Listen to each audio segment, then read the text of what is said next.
Oh, it's a show of me. It's a live stream. Are we is live on the YouTubers? It's another fantastical night of the middle-aged guys. Yes, because we're all middle-aged. Some a little bit on the other side of that middle age than others, but yeah, it's all good.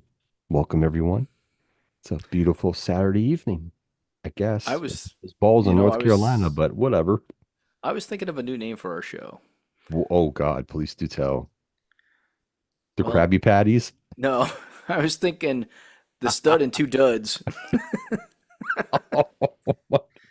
but it's No, for the it's audience to it's figure out who's the stud and who are the duds. it's really not fair of you to refer to yourself and Joe as duds. I think that's a little harsh. Oh, yes, yes, yes, it is. Yes, it is. I mean, come on now. Get it together, Patrick. Nah. Oh, let's You see. still rock the Studley goatee. The women like it. Oh my God, Oh, they're I was saying in general, like I oh, will not get it together. Oh, okay.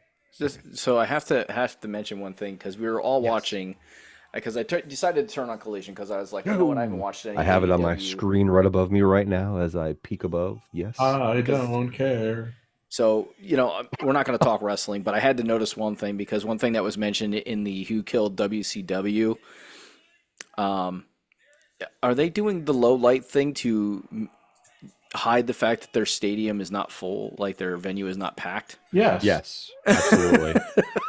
Because I mean wasn't that's WCW doing that? well, right. That's existed throughout history, pretty much. You know, Right, I know, but it's just that's not. I'm just saying it's not a uniquely AEW thing. Yes, but they are doing it. So they are doing it because of that. They're also, if you look at the talent that they are trying to put on Wednesday nights on Dynamite, they are trying to stack wrestling matches on Dynamite with their more top tier talent because they're, from what I've read on multiple sites, they're near the end or close to the end of their negotiations with the WB for a new TV deal.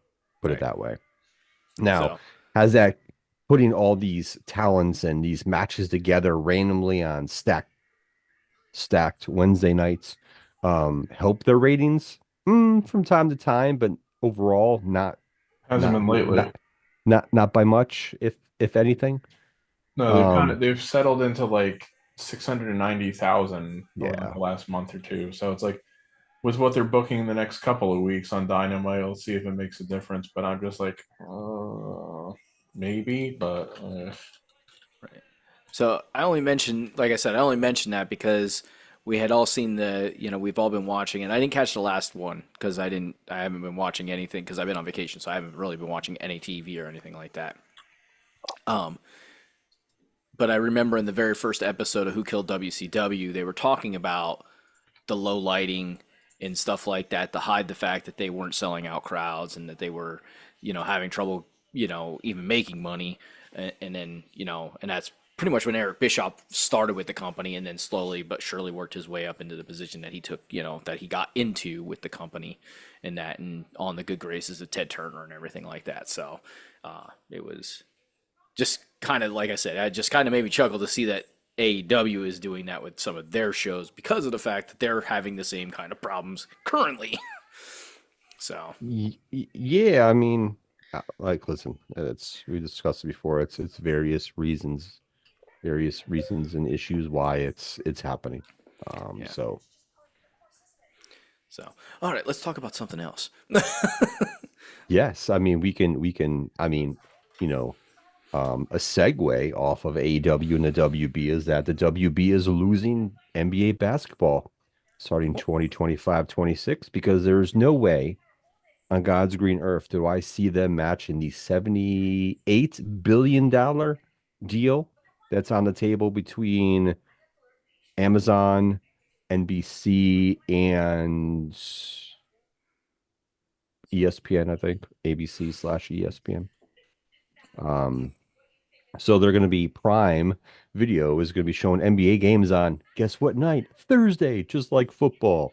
So they're going to be showcasing them, and I think there's some other details I read. NBC is going to be showcasing weekend games again, like they used to back in the day, and all that jazz, and um, maybe holidays and stuff like that. But They better yeah, I use don't, the old music. dude. They better use the old music. That is the best, the classic. That music it makes you want to watch the damn game no matter who's playing. It gets you in the mood for some basketball. 100%.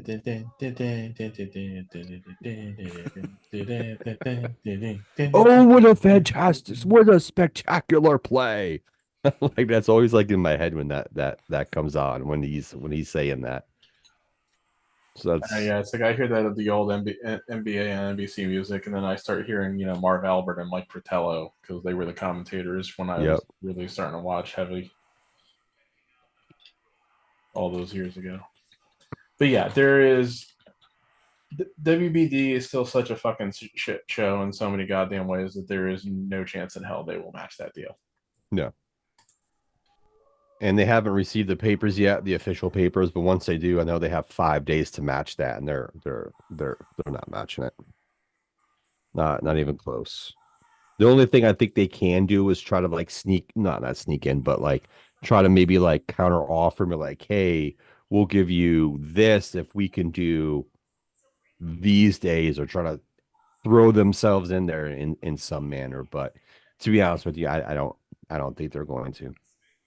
They're going to have to find something else, and I don't know what their. I haven't looked yet, but I don't know what their NHL TV deal is, what the length of that one is, and when that one expires. Because I think once they lose the NBA, that's really they're going to have NHL games, and I can't even think of what other sport they show on their networks. I don't remember, but they're gonna be hurting. Oh, I must have been listening. So I caught it was funny. I don't know what game it was, but Angel Reese like has that very long streak of double doubles going on. Yes, And she lost that today. yes, and I have to. So you can clue me in because they didn't show the score in the clip that I saw. But she was one bucket away from a double double and continuing her streak, and they quadruple teamed her to make sure she didn't get the streak. The funny thing about that is, I have nothing against her continuing a streak. It's a pretty cool streak to have. Okay, but she's worked hard for it. It's not Right. like she's. My problem is that you're trying to get it at the end of the game, whether you're up by a lot or down by a lot. That is They not were losing. so. I can understand when a continuous streak, but she couldn't. She wasn't able to do it in the time frame in which it would have been not legitimate, but not a stat padding time. Like it was at the very end of the game. They had the ball. They weren't gonna win. So now all you're doing is like we always make fun of LeBron for doing is stat padding, in games to make the stats look better than what they really are. And it's like, yeah, no, that's not cool. Like, I don't care who you are. That's not cool to try and get a bucket just so you can continue a streak. Like, either you're going to get it or you're not. And she wasn't going to get it that game. Like, No. so I mean, think, she broke the record. It's at 15. That's good. I mean, listen, it's one of those mindsets. Sometimes coaches want to keep player in to see if they can break a record, or get that stuff to continue a streak. I get it. There's baseball players who are on like hitting streaks, and they could be losing 8-0 in the bottom of the ninth, and for that, most of the players are, or 11-0 game. Most of the starters are out, but that one guy's in there trying to see. He's 0 for 4. He's at his fifth at bat and trying to keep that 20-some game hitting streak alive. So I get it. Sometimes it could be a little taken back. yeah. 100%. And you can kind of educate me on this too, because when it comes to Angel Reese, a lot of people are mocking her because they're like, oh yeah, you got double doubles because you constantly miss layups and brick, and then you get your own rebounds. So you're like, the reason that she's been able to get so many double doubles is because of the fact that she misses so many shots, so she gets her own rebound, and then she gets the bucket, so she's getting a rebound in a bucket in a lot Not I all the time, but like in a more consistent basis than other players would. I would say And I don't. I would say a quarter of that is true, not the rest. Yeah. She had a game where she had like 16 rebounds, and I think nine of them are offensive rebounds. And out of those offensive rebounds, only one of them was from, her missing a layup, grabbing the rebound and putting it back. All the rest were, she's grabbing offensive rebounds from her team's misses. And she here's the thing with me with her, like, you know, her and Caitlin Clark. I've always watched college basketball, so that's nothing Yes. different. But it's the fact that, the prevalence of both of them. My issue with Angel Reese was like I saw talent, I saw potential, but then like I saw like for whatever reason, there was like this certain grittiness about her that took over as well, but it took over in a bad way, like a Hmm. good amount of the time. Like some of the cheap fouls, some of the cheap like Dennis Rodman slash Draymond Green kind of stuff. You know what I mean? Right. Gotcha. Even Yeah. remember when Stephon Jackson or whatever his name was, who like blew in LeBron's ear, like shit like that. Like certain things she was doing was like intentional. And I'm like, man, whoever drafts her in the WNBA, you're gonna have to get her straight because the women girls should go and playing with girls to women. The women in the WNBA will not stand up for that shit. They will not put up with it. They will knock her on her ass, and she will know pretty damn quickly like who she's playing against. So it's just one of those things where and unfortunately, there was rumors swirling that the WNBA team I root for, the Chicago Sky, were going to draft her, so they did, which it is what it is. We got Cardosa as well. That's the one I really wanted, or the girl from Tennessee, but she went elsewhere. But we got the two, defensive players. And listen, I've watched probably 13 of their games, and there's been a couple instances she trash talks, but a lot of the women do, and they've always been like that. I Yeah. think it's one of That's those part of things. basketball. It's Yeah. part of sports in So general. she really hasn't done, to be honest with you, she really hasn't done anything out of the norm. People are going to say otherwise, but a lot of these people are saying otherwise haven't paid attention to the WNBA ever, or are just doing it now and seeing what the product is now. It's one of those sayings, when you have more eyes on the product, you're going to have more people bitching and complaining about it. Yeah. You know what I mean? Because I've seen all rookies, Candace Parker, Asia Wilson, come in as rookies and get, beat up and knocked around, because the women's game is, more physical than the men's. They do play more 90s-ish basketball on the defense than Right. the men have in decades per se. Yeah, So it's just like soccer.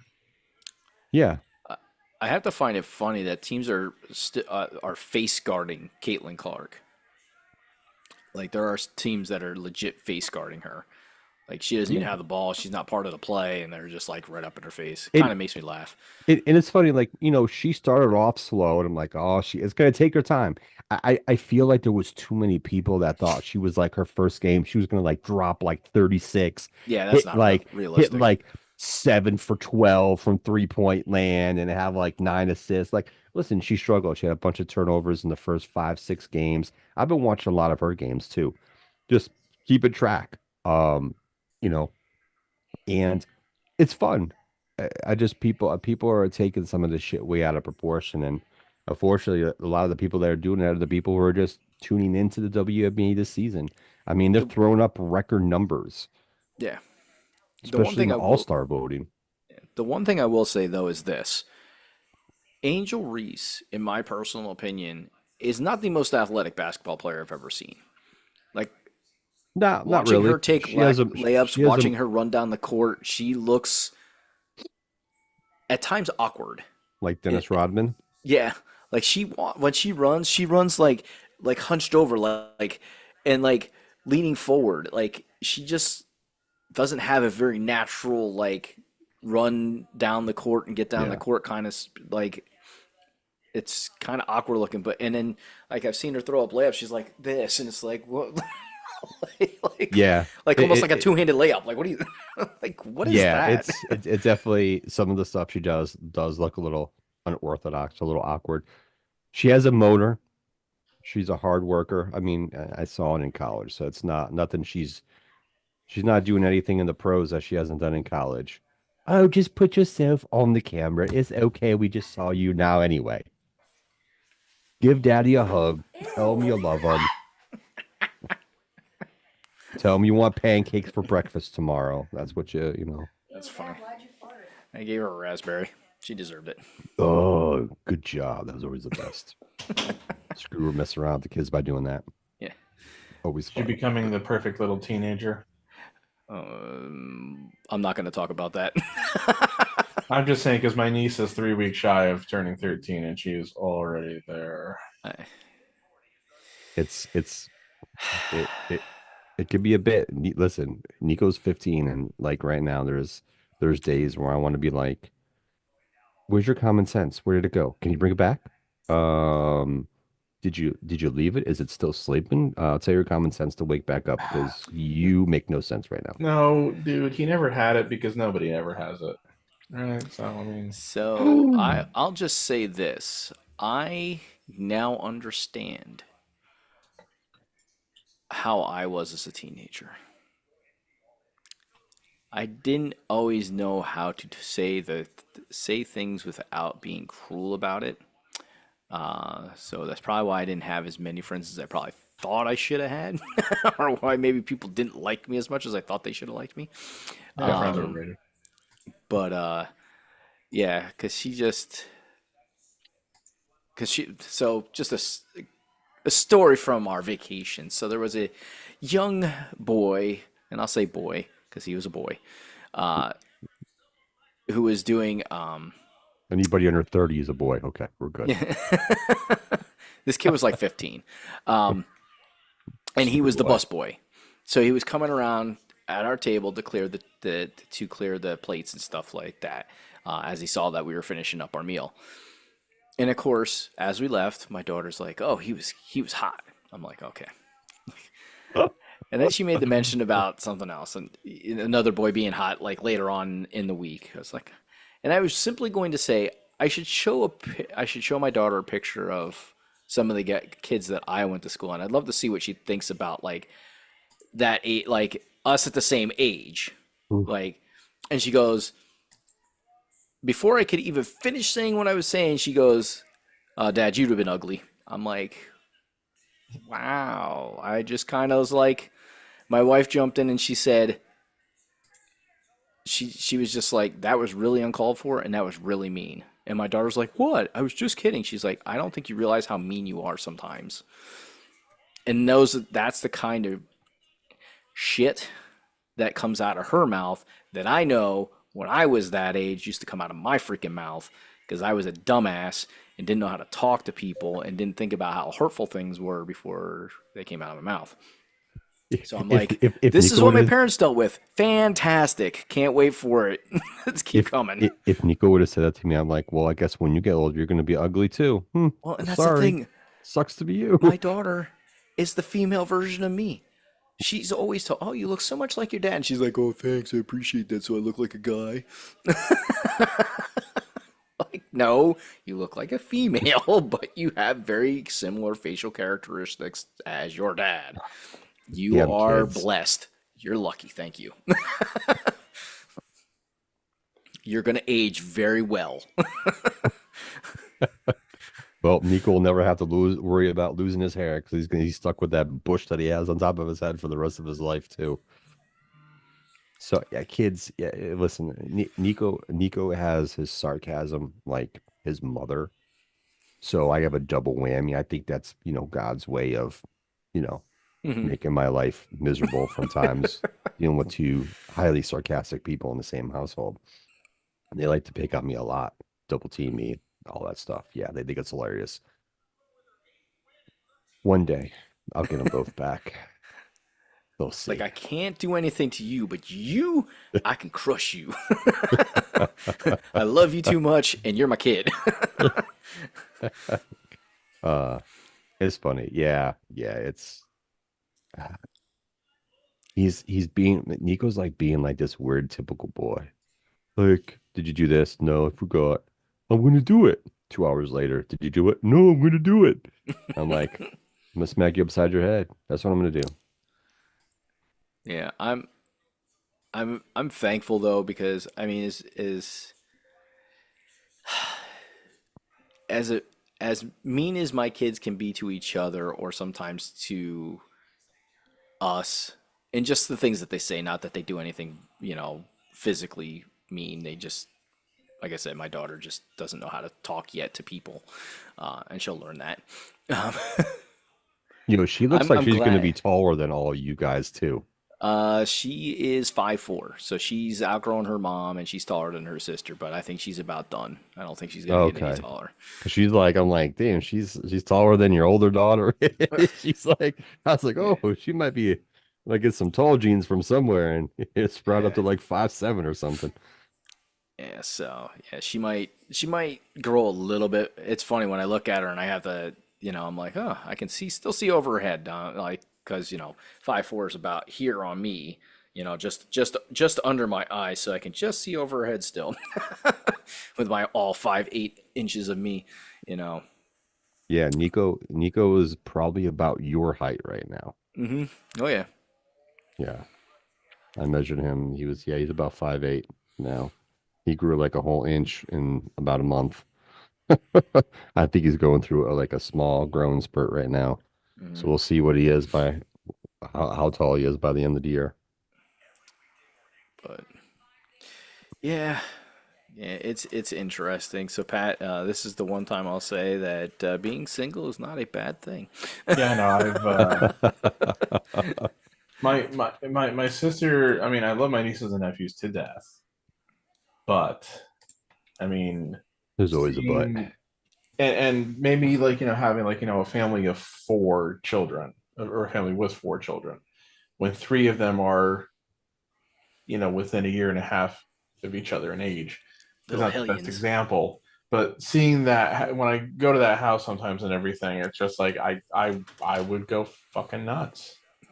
I wouldn't be able to handle it. And my sister's like, well, they always get more wound up when you come over. And I'm like, do they do that just for me? She goes, no. And I go, well, yeah, that's my point then. I mean, like, You I'm try to glad they're blame me excited to for coming see. over for their craziness. Yeah, Right. it's I like don't think so. I'm glad they're excited to see me and everything, but it's like, yeah, Christ.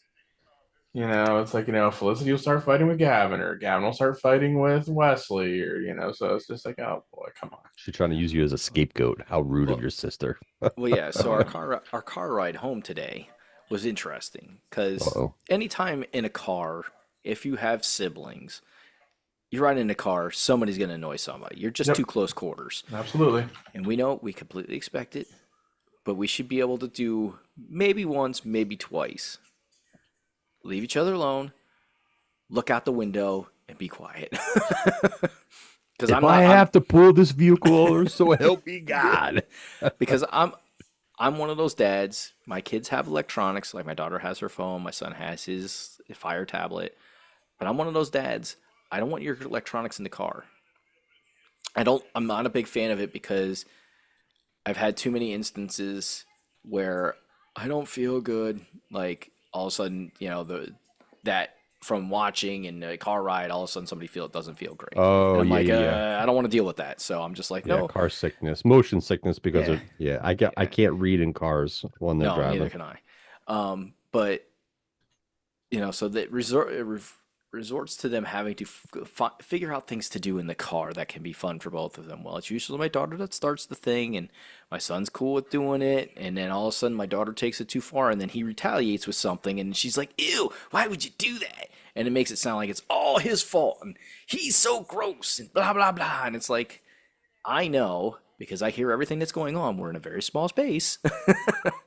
I know what you just did to him, and you got what you deserved back because you were being a stinkerhead to him, and he retaliated. So Stanford don't just try and Head. blame it on him. Yep. Well, I can't call them assholes or shitheads. You Well, know. yes, you can.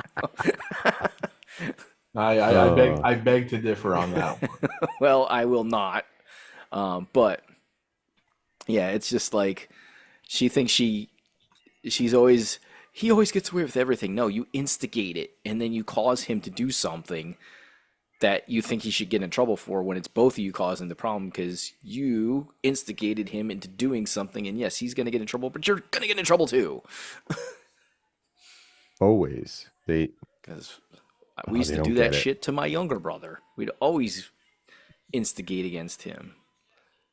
And then he'd get mad and be like, oh, oh. So funny. So, it is what it is, but it's a headache. So it's like, do we really want to drive somewhere for 8 hours in a car with the two of them? Like maybe I have to strap one to the roof, or maybe both of them to the roof. You never know. You never know. If you have a third seat, put up a screen so they can't see the front of the car. Do Well, something. I thought about, I was like, when we were driving home and we were thinking about this, coming up with this idea, how do we meet my mother-in-law and do a, beach vacation with her? Was maybe I get a divider and just stick it right in the middle of the seats so they can't touch each other. They can only lick the window in between them, each other, and then they'll be dual window lickers. Um, Yeah, yeah. but it's just Do you like, know? Do you know what would be great and something that vehicles don't do anymore? But parents in the '80s had the station wagons where in the back they had the yeah, you seats, can but they were face. facing the back window. Man, you can throw him in the back, and he has to look out the back window and just do his thing. That would have been perfect. That's perfect for families right there. Separating them damn kids.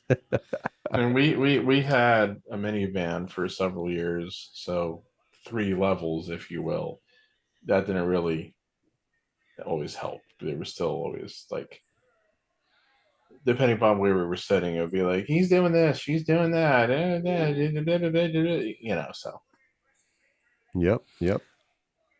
Understand. If you don't shut up, I'm gonna pull this car over and everybody's getting out, and I'll drive there myself. Y'all can walk. 100%. Yeah, I Yes. remember. There was a Family Guy joke once about like Gregory Peck's children, and it was a situation where they had.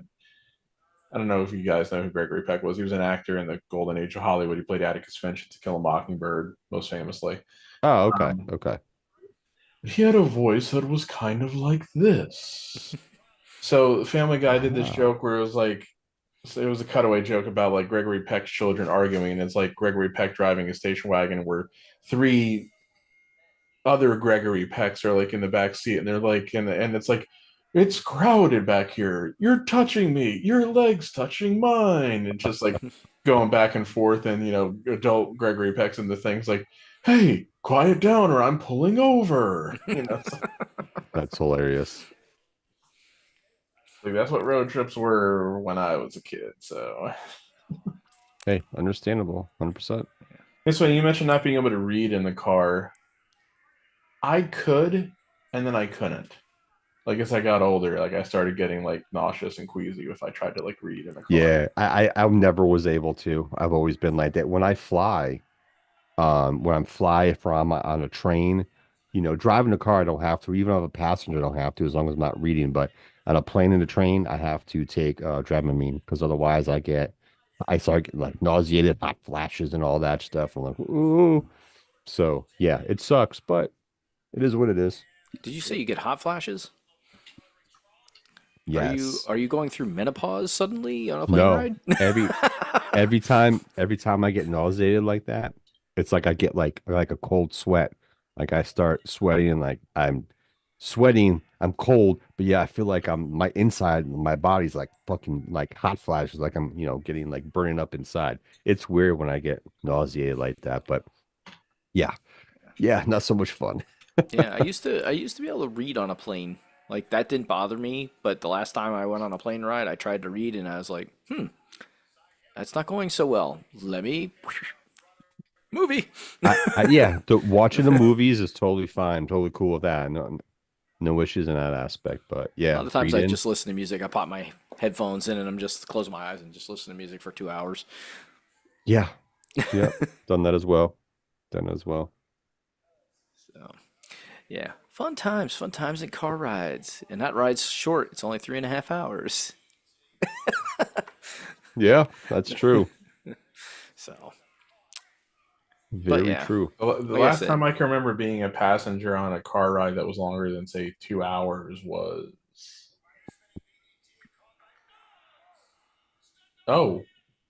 AJ's wedding.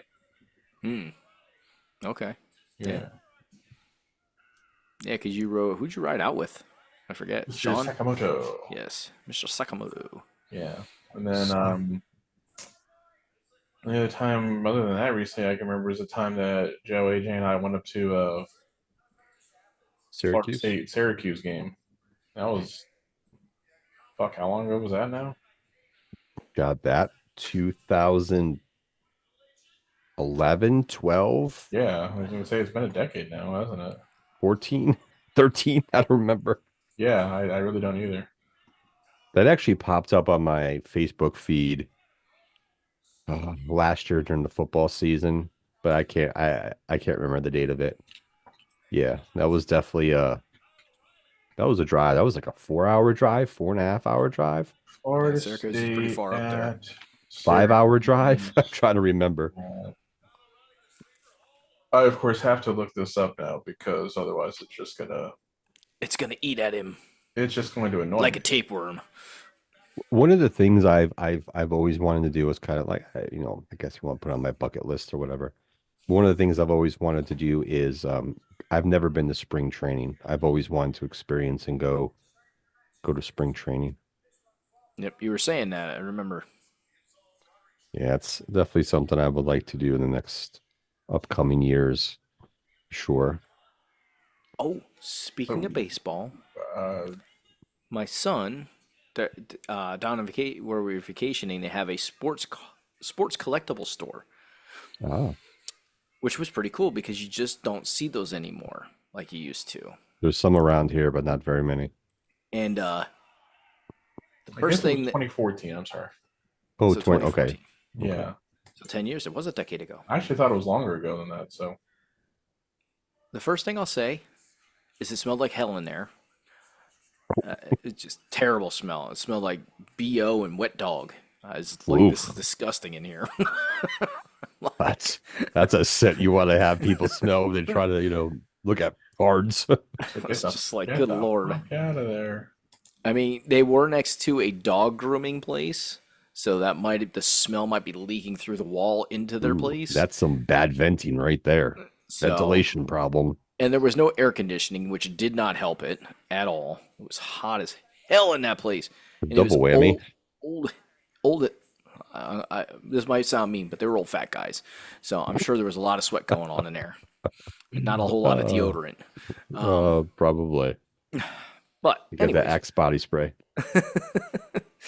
that would have smelled like a freaking teenager's locker room. No, That's great. sweat Now it Axe. smells like someone took a shite in a pine tree. It was really cool Uh, to go in there. They had a Mickey Mantle, like they had all these old cards because the guys were ancient as hell. So they were probably like when they were from when they were kids, they probably still had their sports cards from when they were kids.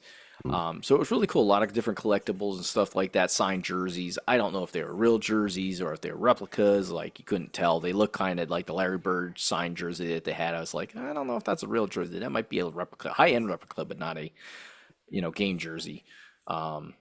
They had signed helmets, like one was signed by Bart Starr. I was like, I don't know if that's really Bart Starr's signature. Like, I need to see a certificate of authenticity. 100%. Especially if 100% you're on gonna that shit. Especially if you're going to charge me $3,000 for it. You better give me a certificate. And if you don't, no bueno, bro. So, but it was just interesting. Some of the prices too on that. They had three Mickey Mantle cards all the same. Three Mickey Mantle cards all the same. But yet one was priced for almost $1,000, $995, and the one that had a rating on it. Now I don't know what the ratings are for cards. I know I could look it up, but it had been rated, so they had sent it somewhere to have it rated as far as like how worn the CGC's, card, yeah, yeah, and it, all the corners and all that stuff that they do. yeah, it's CGC's like card thing for cards and Pokemon cards and baseball cards. Yep. Yeah. So it was rated, and that was selling for $350. So I was like, okay, the card that's rated is selling for $350, but the card that's not rated is $995. I was like, how Yeah, is that possible? it's a bit confusing. Like the thing about the rated, you have to. So when they rate those, they specify like what the number. If the number rating's the same as like comics, like what me and Marlon, grade or get our comics graded. It's from 1 to 10, and depending on I think the it was a higher. 5. So it Okay, was so like middle of the that's road. yeah, so that's legit for them to sell it for 300. But it's curious, like the other one that was $1,000, close to 1,000. They're pretty confident in that price that rating would be like a 7.5 or higher. Yeah. Well, maybe $1,000, I would say 8 or higher. So they were at confidence in themselves of that. If we Yeah. grade this card, it's going to be an 8 or higher. It's a little Like, risky there. yeah, and that's just my thing. Like, I have no problem for you. I have no problem you wanting to try and ask that much, but if you're gonna ask that much, at least have the card graded to say that it's a legitimate high level, condition card.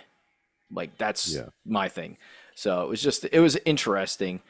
But the cool thing that came out of it is not just seeing some of these old cards and what some of these things might be worth, and that is my son, who is really really in love with baseball right now, and I hope it doesn't change. He's gotten much better at baseball. It's like one of the sports that so far that he's tried that he's been kind of natural at, That's with good. being able to swing the bat, catch the ball, and he's caught on very quickly to it. So I like that, and he enjoys playing it a lot. Um, he wants to collect baseball cards now. That's He wants to cool. get into baseball card collecting. So he wanted me to buy a pack of cards there. I was like, well, dude, I'm not paying $8 for a pack of cards. Not doing it. I said, they probably got these from Walmart, opened up the box, and individually priced the packs. I said, You're better off to go to because I know Walmart, that's what Target, I know that's and what get card those shops do cards. sometimes. Yeah, you're better off to go to Walmart and Target to get Oh, cards my for 'em. connection's shitty. All right, I think I'm back. Okay. I missed everything you just said. I saw you Oh, I talking was and I couldn't hear shit. yeah. No, I said you're better off going to Walmart or Target to get the packs of cards for him. Definitely. Yeah, so I was like, listen, we will go to Walmart. And fortunately, my son is one of those people. But Dad, they have them right here. Why do we gotta wait to go to Walmart? I said, I'm like, buddy, I don't want to pay that much for a pack of cards. I was like, if we can get the same cards for cheaper, we can get more than what we can get here. I was like, does that make sense? He's like, yeah, because he understands getting more for the same price. He gets that. He's like, oh, that's a good thing. Like, I want more for the same price. Yeah. He's not that he's not that naive of a 7-year-old. So he likes that concept. More for the same amount. Yeah.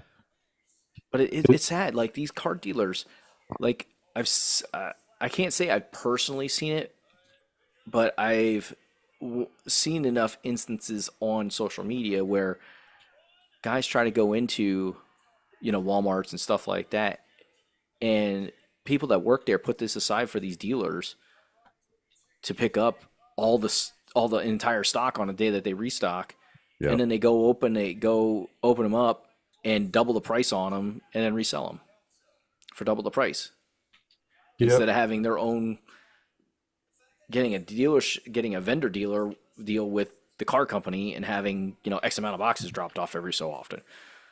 Yeah. That's It's what they do. the way it should be done. Yeah. They do it for all the sports cards. They do it for Pokemon cards. It's a cluster. It could be a pain in the ass. So I'm hoping when we go tomorrow that there are some boxes of cards that we can buy a couple packs for him and start his collection. I did tell him though, if you're gonna start collecting cards, you got to start to learn who some of these guys are that you're collecting. Yes. You know, You definitely do. And it's cool that you mentioned that. We so on Father's Day, There's down the road, about 15 minutes away. There's a North Carolina State Fairgrounds, right? And they have a flea market out there and all that stuff. But there is another building, and on Father's Day they had like a sports card and toy collectible show. So we went in there and they had like they had like um all these like Hot Wheels, like the collector's ones, and they had like vintage toys and GI Joe action figures, Transformers, and some newer toys that are collectibles and Funko Pops. But they had like these 5 rows that was just like Pokemon cards and sports cards. And the crazy thing, and I haven't collected cards in a long time. I have a bunch in storage and whatnot, and some that I should get graded and like seriously priced to see what they're worth. But these guys were carrying like these they're like this wide. They're like cases, and they have like all like their good cards in like the hard plastic cases. There were so many guys walking around carrying them. They're like trying to trade with the guys who were selling them, and they were buying stuff and all this. And the one sports card place, I was looking for a Connor Bedard hockey card, and she didn't have a lot of stock of hockey cards, and they were really nice. But they were selling the cases, $40, $50, $40 for a standard card case, $50 if you wanted your Baltimore Ravens one, or you know San Antonio Spurs one, or whatever the case may be. There were some hardcore people in there buying and trading cards, and I'm like, it's still a thing, man. It's Yeah, it's still a thing. started to come back slowly but surely. I mean, you'll remember this, and I don't know if any of our viewers will remember this because I don't know how old you guys might be seeing this now or watching it later. But back in the day when we were teenagers, man, you go to the South Mall or sometimes Lehigh Valley Mall. Occasionally, Whitehall Mall had it. Big Palmer old Mall. card shows, just card shows, and it would be the Yeah. whole damn mall, like just vendor after vendor after vendor of card guys selling and trading cards and stuff like that. It was crazy. Yep. That's where I got some of my autographed mini helmets, football helmets and whatnot. And you know, some of the cards, I have too. I traded a couple things and whatnot.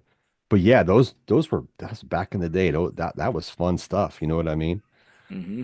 Yeah, you don't you don't see that anymore, man. No, and that's where you used to be able to like they'd have old time baseball players like Greg Luzinski came in from the Philadelphia Phillies. He came in and he was signing autographs at the one. It was like $5 to get his autograph. I got his autograph on a.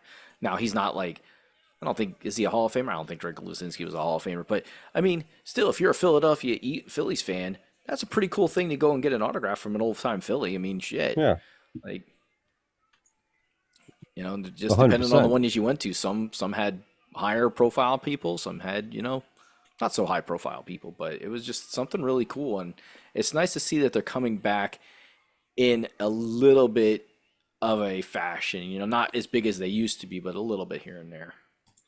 Yeah, no, it's cool. Like I was kind of reminiscing, like walking around, and Nico was looking at Pokemon cards. I'm looking at the sports cards, and I'm trying to like, I saw a couple cards laying there that I actually have, and I'm like, ooh, how much they have these for? And I'm like, well, that's not that great a condition, so that's like $200 for that one. I don't know what condition my card is in. Maybe I can get it for more, sell it for more, and you never know. You just never know. I'll be honest with you, when I moved down here. Um, I had gone through some of my sports card stuff. And I have some in this room right now because I have a couple boxes where I like put stuff to the side. But there's cards I have that I totally forgot I have. I have Hmm. no idea. Remember when the World League the World Football World League was going on, Hmm. and pro was it Pro Shop or Pro Sport, whatever that card company was that did the cards for them. There's so many I different don't card know. brands back then. It was Pro something. Um, I had like the first couple years of the World League, I had 3 boxes full of like football cards from all of that. Wow. I was collecting the World League football cards. I have no idea if there's anybody special in there, anything worth any money, but I was just remembering like the Fleer, Upper Deck, Donruss, um, Pinnacle, and oh God, what was the other? There was a couple other ones too. I was like, man, I forgot about these brands. It's crazy. Just some of the cards I was finding it was cool to go through, to be honest. Legit fun. Yeah. Yeah, I'm gonna go through my cards with my son, like, because I still have quite a few. I got a couple sets from my uncle when he owned his card shop. A couple sets from me just buying packs upon packs upon packs of cards. Like I was more into the basketball cards, so I have a lot of those. I have a couple Fleer when Fleer was a company. Yeah, yeah. I have a couple Fleer sets, which were not the high end cards. I forget what was it. What was the high end ones? Like the more expensive cards. I forget. I can't even think of it. Upper Deck was the ones that were like the Yeah, that was the Upper Deck. There yeah, was Tops. There yeah, was Donruss. yeah. Um, Because Upper Deck was the ones that came out and they became popular when they started doing like specialty cards and they started doing like the jersey, like the little cut of the jersey and putting it in the cards and stuff like that. That was kind of their thing in regard to that. So um yeah, those were pretty cool. They were doing some of like the holographic cards and stuff like that as well. yeah, yeah. So it'll be interesting to see what kind of cards they have out there right now, as far as like in that, and see if he sticks with it. Because it can become like an expensive hobby to keep on buying cards. Oh, dude, yeah. Because I don't know about you, Joe, but when I was collecting cards, I was trying to. I want to say it was Fleer. Pretty sure it was Fleer. Fleer baseball. There was.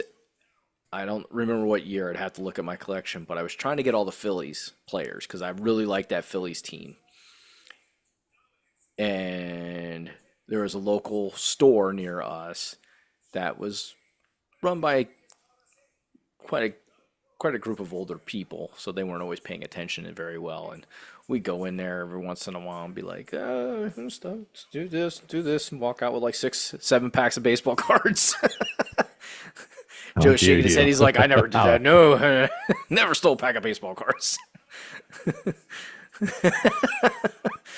But yeah, Forget because I about was it. like, man, I need that one card. I was like missing one. I'm still missing that one Philly player too. I never ended up getting him in a pack of baseball cards.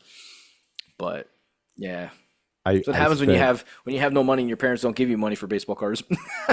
I I remember when I was cutting grass for money, and I used to spend it on baseball cards and collect stuff. When Shaquille O'Neal was a rookie, Upper Deck had this thing where I don't know if I have it. I think I have it somewhere over there in my one of my cases. But they had it where if you collected, I forget what it was, you had to like do something to collect something and then send it in with like $30 and you got like a rookie card. It was a double card and was in this a plastic case. Really, really cool as shit. But I forgot I had it. And I was like, oh crap, I forgot I had this card. And I have yet. I gotta go on eBay. I gotta Google it. I gotta find out how much this card was because it wasn't anything you can buy in a pack or anything like that. You had to collect something and then Hmm. send it in and pay the $30 and you would get it. So I don't know how many people ever did it, back then, but yeah, it was a pretty cool. I think one of the pictures is like, Shaq dunking, and I forget what the other card is. Oh man, I should go look over there and see if I have it somewhere. But yeah, it's just I remember doing stuff like that. That was kind of the cool stuff. Oh, did you guys, speaking of cards, did you guys ever get like the booklets and get like the sticker packs where you get all the random stickers and you put it like for football, you Oh, know, yep. the Bears page you get and you put it up there and you're like, oh my God, I have everybody but this one bear and I can't keep buying packs and you struggle to get that one guy. But you fill Yeah. up all these other teams and they're all complete, but you can't find that one. You Yeah, know they Those what used to stick, card? do like they used to do like the sticker books back in the day. I yeah, got a lot of those with baseball. Yeah, I was the always sticker upset if books I were couldn't fun. get the Yankees completed. So yeah. So, I did the football and baseball ones. I did football more, but they were those were fun. Those were fun. so one card that I have that I had to send away for was the David Robinson Hoops rookie card. Like they had the rookie of the year David Robinson Mm. card. I had to send away for that. Like there's like 2 years of hoops basketball cards that I have an entire set. Like even I have all the mess ups Ah, too. Like all hoops. the That's the other one. I have a bunch of those too. yeah, I have all the mess ups too, where like they print two cards, one without the rookie and one with the rookie. Like there's one card, and the guy's a no name rookie too. He was didn't end up being anything special, but like they printed a card with no rookie sticker on it or symbol on it, and then they have the one with the rookie. I was like, I have both of those. I was like, I got every fucking card. I got all the mess ups. This is awesome. Hey, you never know. You do. You never know. It could always lead to some type of thing. I remember being introduced to the concept of error cards by my one cousin because of a. I think this is one of the more like, at least I always was under the impression it was one of a more well-known error card. It was like a rookie. It was like a tops card. It was a rookie for Al Leiter when he was still with the Yankees. Yes, This was like 1989 or 1990. I remember that one. And I always remember because I ended up getting I got like a couple of those like in packs and stuff. And my cousin would kept telling me that it was an error, and I was like, "What do you mean it's an error?" And I really can't remember what the error was. I don't remember if it was like it wasn't a picture of Al Leiter or something, but Mm, I just always it might remember have him been. saying that it was like an error card, and I was like, okay.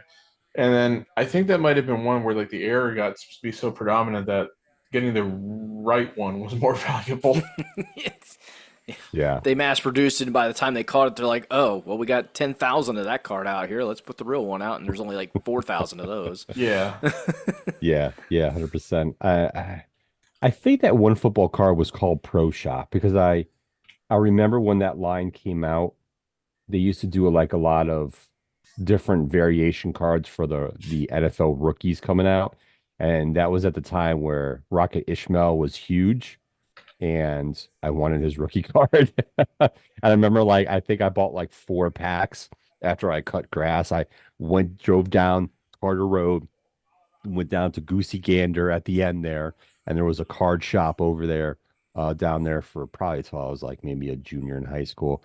And I got like 4 packs, and I was like the third pack in, I was like, yeah, I got Rocket Ishmael. I was like, yeah. Well, and it's funny because my the card that I have that I it's probably not the most valuable card I have, but it is my personal favorite card. Is I have Reggie White's NFL rookie card, not his Mm, rookie card because he didn't play in the NFL to start his career. He played in the USFL. yeah. But I have his NFL rookie card where he's with the Eagles and he's got number 91 on before he officially got number 92. I was like, oh, that is so sweet. That's the card that will probably be worth something because of the number change Yeah. as well. Yeah, Yeah. So, I do have I did trade a guy in for a Hank Aaron card oh, back in the nice. day. So I do have a Hank Aaron card. It's probably it's uh, there's a little bit of wear on it. Hmm. So I would never get full price of it was mint. I would say if I had to rate it, I'd probably say it's like a 6.5, 7. You know what I mean? But still a valuable card to take care of. You know what I mean? So it's one of those type of things. But yeah, man, geez. It's cards back in the day and the comics, man. The comics is really what helped me like get into reading because I'm dyslexic. So it was a challenge to read in elementary school for me a lot. And I didn't like to read, so comics helped out with that. Oof, I've gone just Marlon has been on my butt about my comics because I have comics that I haven't gone through yet. And I Hmm. started going through like in beginning of the year, and I'm like sending a pictures like, bro, I didn't know I had this comic. And I'm like sending a picture. He's like, son, bitch, you gotta get that shit graded. Send that shit in, man. Send it in. Yeah. All my comics are not worth anything because I have all the 1990s like era comics. Oh, the stuff that So they like, really mass produced. yeah, the stuff that was super mass produced, unfortunately. And you So, know what? That's super sad because I Image Comics came out in the 90s, right? And every single series that Image made, I have number 0 or 1 to 10 for every single one of them. And the 90s was big for like foil and very foil covers, and they did a lot of crazy stuff. And one of the comic book stores I had gone to down here, I was like, yeah, I have this. I showed like the girl a picture of it, and I'm like, I found some of these that I forgot I had. She goes, oh, they're 90s. They probably aren't worth that much. She goes, you probably paid like $3 for, it, and it's probably only worth $1.50. I was like, are you fucking kidding me right now? Like this is like the beginning of Image Comics. You're gonna tell me that like my Wildcats 0 through 10, they're only like this much? I'm like, you got to be joking.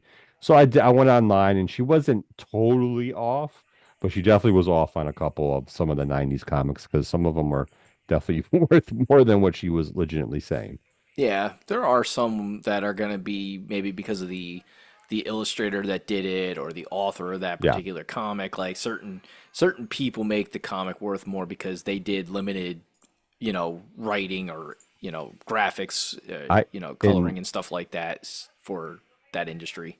and I still have my Death of Superman comics unopened. Oh yeah, When those are those worth. when those came out, they were like in the special cover and the packaging. Like when I used to go to what mall was Westgate Mall? Yeah, Yep. Westgate, the old Westgate Mall. They had a big comic book store in there, and I used to go there all the time. And when that whole story was going on, I ordered two of them, like so I can open one to read, and I kept the other one closed. Is what Hmm. I did with those. So I still have those as well. So it's kind of like I'm never going to open Yeah, I them have I one. did that with Phantom Menace action figures Yeah, Yeah. because I thought they would become valuable one day the way the original Star Wars figures did, and they never did. But yeah, they still might like, one day. Some well, I are don't even know if there. There's somebody some. even still has those figures at this point. So I think we gave up on it. But yeah, it was like, yeah, I like you still talk have about the some. comics. I remember seeing like a documentary years ago. It was like, yeah, the '90s comics exploded because that's when like you started getting like the old comics selling for big bucks, and so And then every the comic movies, fan, the movies helped out too yeah, in and the mid to late it was late like 80s. yeah, but it Batman. was like every comic fan did what you did. They go out and they buy two. Like they'd buy one to read and one to like keep unopened, saying this is gonna be worth something that day. But the problem was then it tricked the publishers into thinking that they were selling a lot of comics, so they printed more. And then of course, like I think it was like Stan Lee was interviewed on this documentary. And he said the reason why these rare comic books go for a lot of money is because they're rare. Yeah. So And that's Yeah, why when stuff gets mass produced out the ass, then it ain't gonna be rare and ain't gonna be worth anything. and they started doing like variant covers, and that's kind of the other thing too now, and that's very popular. there's one Um, comic that I had that could be worth a little bit more money than when I first got it, and it's a Toys R Us like exclusive X-Men book comic it might because be there's something, not gonna yeah. because one Toys R Us in its entirety still exists but doesn't exist like it did. Yeah. And two, how many of that comic could they have really printed as a Toys R Us exclusive? Like, I have a feeling that that's a little bit more limited production than like a normal comic, but so that one might be Yeah. worth like $5. Hey, you never know. It might be worth like 10 or 15. That's a bonus for whatever you paid for it, to be honest. I think I might have got it for free because I think you had to do a mail-in for that. Oh, Pretty okay. sure. That is even better. Back then, that's when back in my Back young in the day. teenage years, I was all about trying to mail in stuff because that was like where you got the really cool stuff, like mailing Yeah. in. Like if I mail in for this, I get this exclusive, blah blah blah, and it's like that's really cool. Kids, Back in the my 90s was day. fun. Yes, The 90s was fun, kids. Best decade ever. yeah, it wasn't any of this. If you like this, share this and comment on this. We'll put you in this drawing where nobody actually ever wins. Um, Yeah. Nobody asked No, you were to. guaranteed if you did the instructions of getting the 4 box tops, the receipt, and mail it into this location, you will get your item. Nobody asked you to like, share, and subscribe, or subscribe, or give money Yeah. to Patreon. And Tag 14 friends, like this video, subscribe, give us $10. I which reminds also me, if you're enjoying this podcast, please make sure to like, share, and subscribe. we always forget about doing that. It's kind of funny. That makes us more real, man. Yeah. You know, the other thing too is I do have one of them got destroyed, but Oh, sad. I used to have two. Well, I still do, but one's just not worth a shit because I got messed up. But I had two Jordan Wheaties boxes, none Oh, unopened. I never opened them, sons of bitches. I left them. some tasty Wheaties. Yeah, but hey, it was one of those things. I wasn't opening that shit, not at all. Yeah. It's one of those things where I have some other things that I do have too.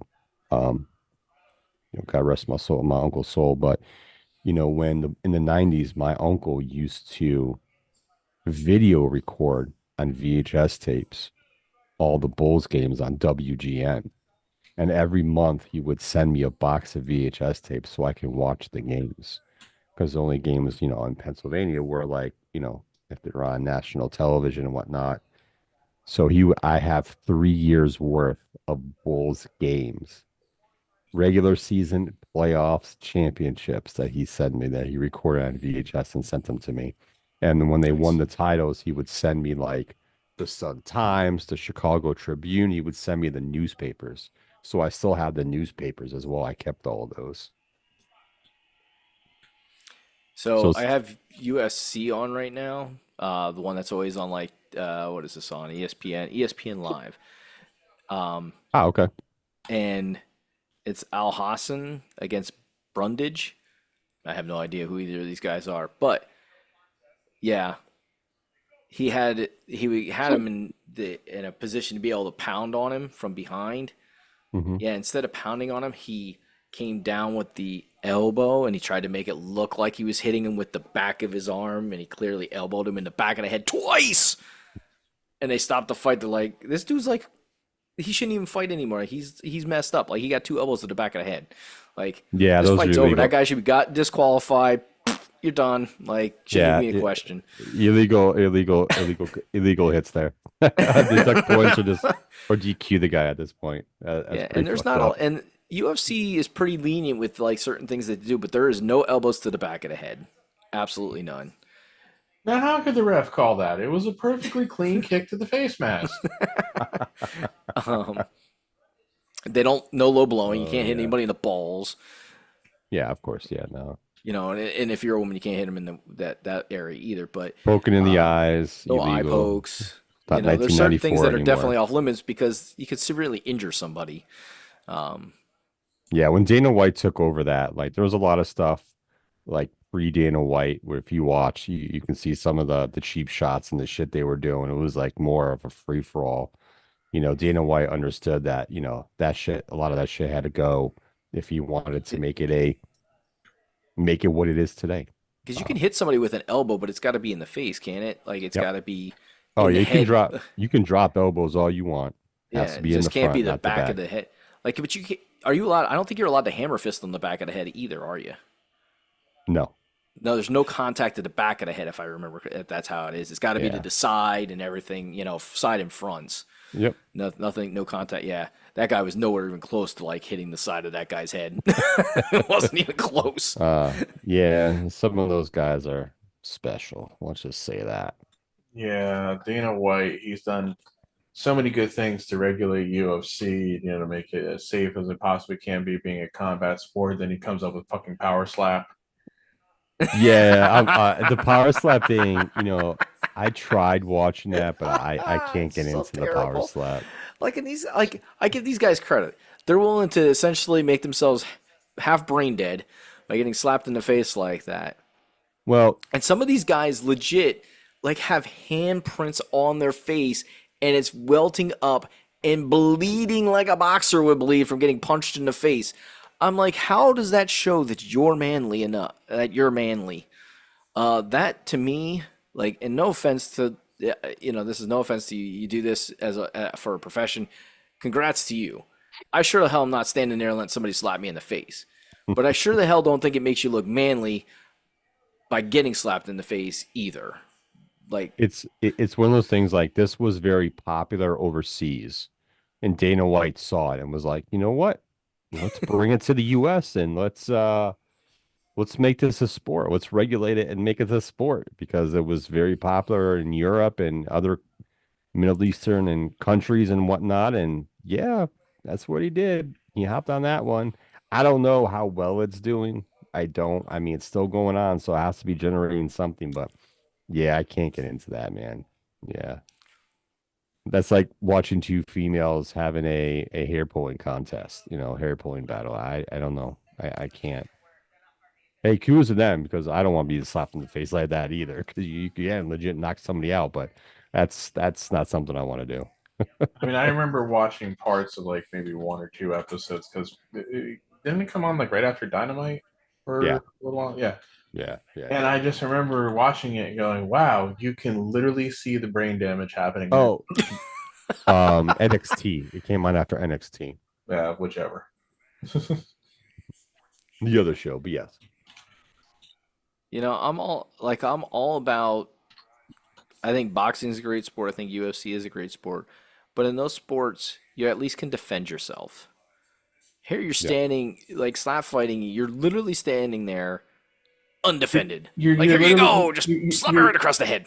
it's the physical equivalent of saying, "Come at me, bro." No Come at me, problem. Here you bro. go. Let me Oh, prove yeah. to you how tough I am. Ah! Oh, it's so funny. That's so Like I funny. Yeah, said, was the Yeah. all the fucking credit to them to be concussion able to worth stand there it? and let somebody slap them in the face without any guard. All the more credit to you. But Yeah.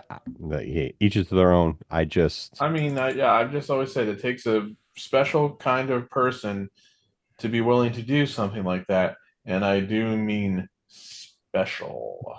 I just can't get into it. okay, That's yep, they really ended the. this fight disqualified after two blows to the back of the head. Yep, not surprised. That's Ruled the right no, call. That's ruled what they no needed to do. contest. Yeah, the guy couldn't. He was yeah. He was the guy that got hit in the back of the head. He was just he did the right thing by not trying to continue. Like in the fact that the doctors didn't try and clear him was the smart thing to do for his brain health. They just asked him where he was, and he said Thursday.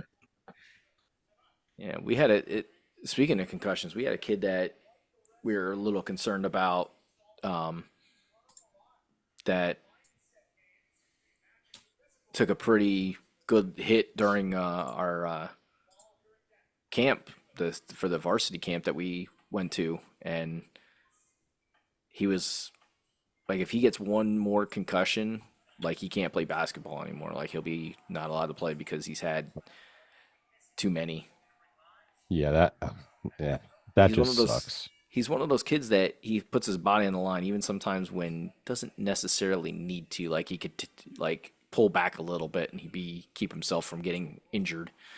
But and it's hard because Yeah. you want to tell a kid you always tell kids in any sport, give it everything you got, leave nothing out there, leave no doubt that you gave everything you can. But Never at give the up. same time, Trust your you're instincts.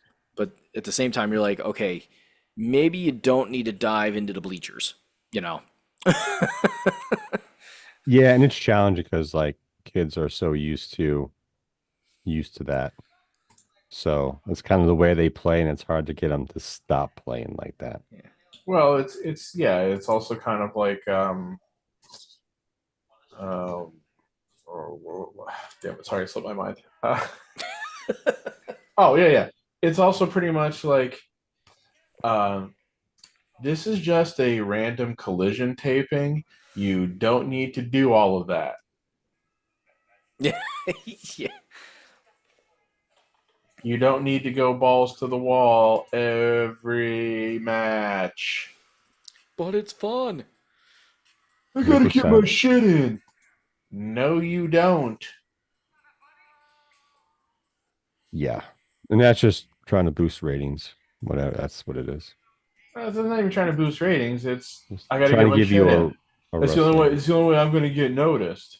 Or something like Yeah, that. It's so fucking ridiculous. So there's is that other where we're ways to going get now? noticed. Heading towards the wrestling talk. We're going to talk wrestling now. Wrestling. We don't have to. Oh, okay. I was just making an analogy. I don't care if we do. And to be honest with you, I've read the results for all the shows the last 2 weeks, but I haven't watched a show legitimately from beginning to end when it's aired. I've went back and I've watched a couple parts of certain episodes and I had to go back and finish watching them. But listen, I don't know. Everyone's cup of tea is a little bit different. I don't. I don't know how I want to say this, but I mean, there's nothing really super exciting going on. We still have the same storylines. Just some of them are just being amped up for, SummerSlam and on one side and, you know, all in on the other company. So one just doing a little bit better job of their storytelling than the other is right now Yeah. overall. The other company, Which hasn't changed, those honestly. guys. Hasn't changed. So what I just watched on Collision was interesting because I'm not sure where they're trying to go with any of these stories. Just because I don't watch it on a continuous basis. Whatever you watch, I don't know what they're doing with some of these stories. But they had Cassidy and Riley fighting against two guys that looked like they were possibly from the Undisputed era or Undisputed. Yeah, that's Yeah. that's the Kingdom. Oh, the Kingdom. Sorry, the Kingdom. Yeah. Yep. And Taven and some Michael Bennett. some random guys interfered in the match, and then I think it's the guy that Edge wrestled that one time, the Asian wrestler from New Japan or wherever he's from, older guy Oh, okay. that Yeah, cannot yeah. be hurt. Yeah. I semi watched Collision. Yeah, it wasn't But anything I that, was really tuning into. like, I didn't understand. Like, I was trying to understand, like, okay, what's the turmoil between these two groups besides the fact that I think one of them's wrestling Roderick Strong, possibly. It seemed that way because he Yeah, was for his watching belt. from. But Cassidy comes out and hits him with a freaking monkey wrench, like a giant monkey wrench that would kill somebody. If you hit them with it, like, You'll kill somebody. You know what? I am going to critique something right now in regards okay. to wrestling. Is that I'm tired of the forearms. Oh, there was a discus forearm. I give you one, you give me one. I am so in both companies are doing it, by the way. Even TNA is doing it. I'm tired of Instead of seeing. punches, right? Yes, I'm tired of the forearms. I'm sorry, the forearms is like it doesn't do shit for me. Like throw some punches and make it look more realistic, like you're punching. You know, Sometimes I feel like the females punch better than the guys right now. But the forearm, and here's the other thing: a lot of the female wrestlers, their forearms do not look proper. I feel like they're better at punching than they are giving forearms to each other. And the forearm thing is like, where is this coming from? I've been seeing like gradually more and more as the past, within the past calendar year, last 12 months, June of last, sorry, July of last year. It seems like it's more and more. And I don't understand it because to me, it doesn't, you could use it once in a while, but like if you're gonna get a back and forth, I'm sorry, the punch to me seems more realistic than, a forearm. Well, and so here, so when I look at the forum, I don't necessarily have a problem with it. I do see it being used more and more in regards to giving that instead of a punch, which I find interesting. And I think there's places for it, like a flying forearm, like the phenomenal Yeah, forearm. there's definitely Um, places for it, the but discus forearm because it's different. But yeah, to consistently you got trade somebody in the that out for corner. a punch. Yeah, you got people in the corner, and you're giving them forearms instead of like punches, and there's just the back and forth in the middle. You're gonna do forearms, like forearms. It's like I feel like it's like one of those things where you hit somebody, it slowly wears them down. Like in the middle, like an exchange like that, bro. Give me the punches. If you know how to throw a punch properly, do the punches. Well, and It maybe just that's seems more realistic for that type of sequence. I'm and just maybe they're not not because guys don't know how to throw punches properly that they don't actually make contact with guys. on these Or if they forums. do, Look it's like that shit. scrape. It's like that passing by scrape that it's just like catches just a little bit. So, you can tell that there's contact, but it's not actually hurting anybody. And that comes down to training. You know, the way that these guys, I can't say it's the way that all of them get trained, but we know that there is a difference in the way that guys were trained back in the day to compared to the way that they're trained now. There's things change, and that's not a bad thing, but if they're not focusing on some of the things that were focused on back in the 80s and 90s about how to throw a punch to make it look good, um, you know, and they're just like, well, how about a forearm? Can I throw a forearm? And their trainer's like, yeah, we could do that. You could do that. You can work that in. You know, we don't know. Like, we don't know, but it seems maybe like that could be a possibility, and that guys are getting trained because they're don't want to throw the punch anymore because they don't know how to do it properly. And even some of these forums don't even look right. And it's kind of like, are they doing this for a safety reason? Like It I'm could just be. I'm kind of confused on it. For me, it to me, listen, I know like what professional wrestling is in the ring, you know what I mean? But at the same time, like still gotta give don't take away some of the realistic elements of it by doing forearms. Yeah. Like it just kind of just seems a little bit, you know, Yeah, we've all watched enough wrestling to know what a good match looks like, what a bad match looks like, what good storylines, how they play out, how bad ones play out, you know. Um, Now, do we necessarily have as much knowledge as some other people, you know, out there? No, but doesn't no. mean that we can't have an opinion about something. And I think what you're saying is very valid in regards to Pat. What do you think Oh, what? about the forearm? Depends upon who's throwing it. But for the most part, I think it sucks.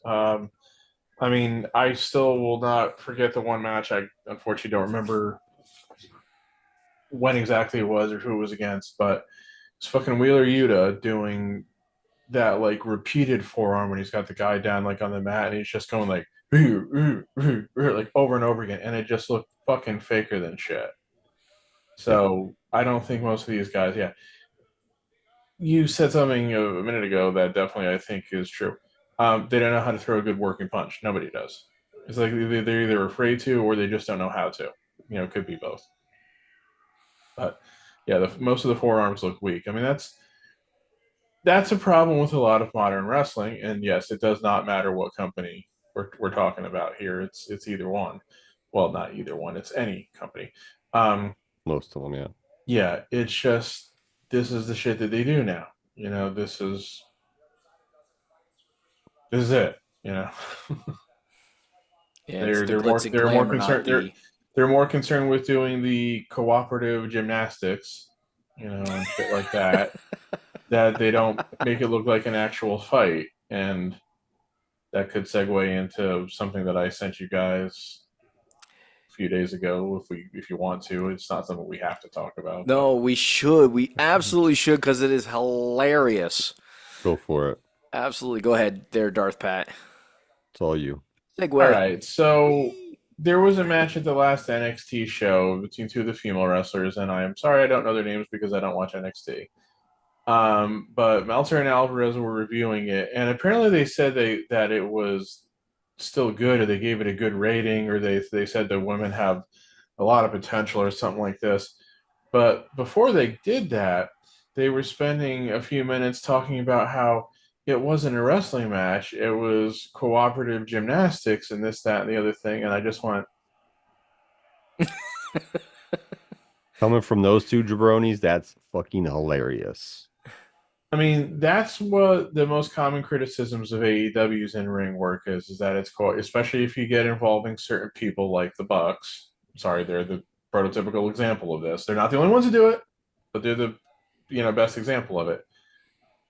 About how, yeah, it's just like doing jumps and flips and stuff like that. There's no like actual physicality and shit like that. And when there is physicality, then it looks faker than shit. So yeah, it's like, dude, you can't. No, you're not allowed to say that. You two, the way That, you guys that's drool over the that's shit that AEW does, and the way that you being give contradictive and a hypocrite. the way that you rate matches in AEW and everything. And I think he also used like, I think one of the reasons why, I mean, again, I don't know exactly how he rated the match. I don't really care. I mean, after looking at his Forbidden Door ratings again, I'm just basically like, yeah, I just don't give a shit what his star ratings say anymore. Um, but he said, like, it worked for the audience that was watching it or whatever, and it's like, because of that, then I guess a match get a good rating, even if he doesn't think the match is as good as it should be. And of course, there was that Jericho match years ago on Dynamite where he even said he hated the match, but because the audience responded well to it, it was worthy of 4.25 stars or something like that. Well, he gave Osprey and Swerve a 5.5 star for their pay-per-view match. I'm like, oh wow, he actually gave a 5.5 star outside of New Japan. That's amazing. Yeah, I know, really. Well, if it had been in the Tokyo Dome, it probably would have been 7. But Yeah. um, Jeremy, I made you I forgot to give you co-host rights, but I gave that to you if you wanted to put the show the video of what Pat sent us because Yes, I watched it multiple times and I'm sorry, they're like they're hypocrites for saying that.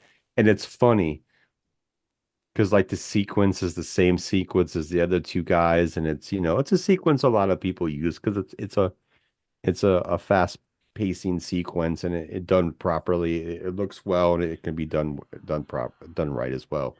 and Um, now, I mean, let me just kind of remind everybody that well, if so Meltzer's here's going to the use if Meltzer's going to use a criteria to evaluate a match by saying how well the live crowd responded to it, I mean that's fine.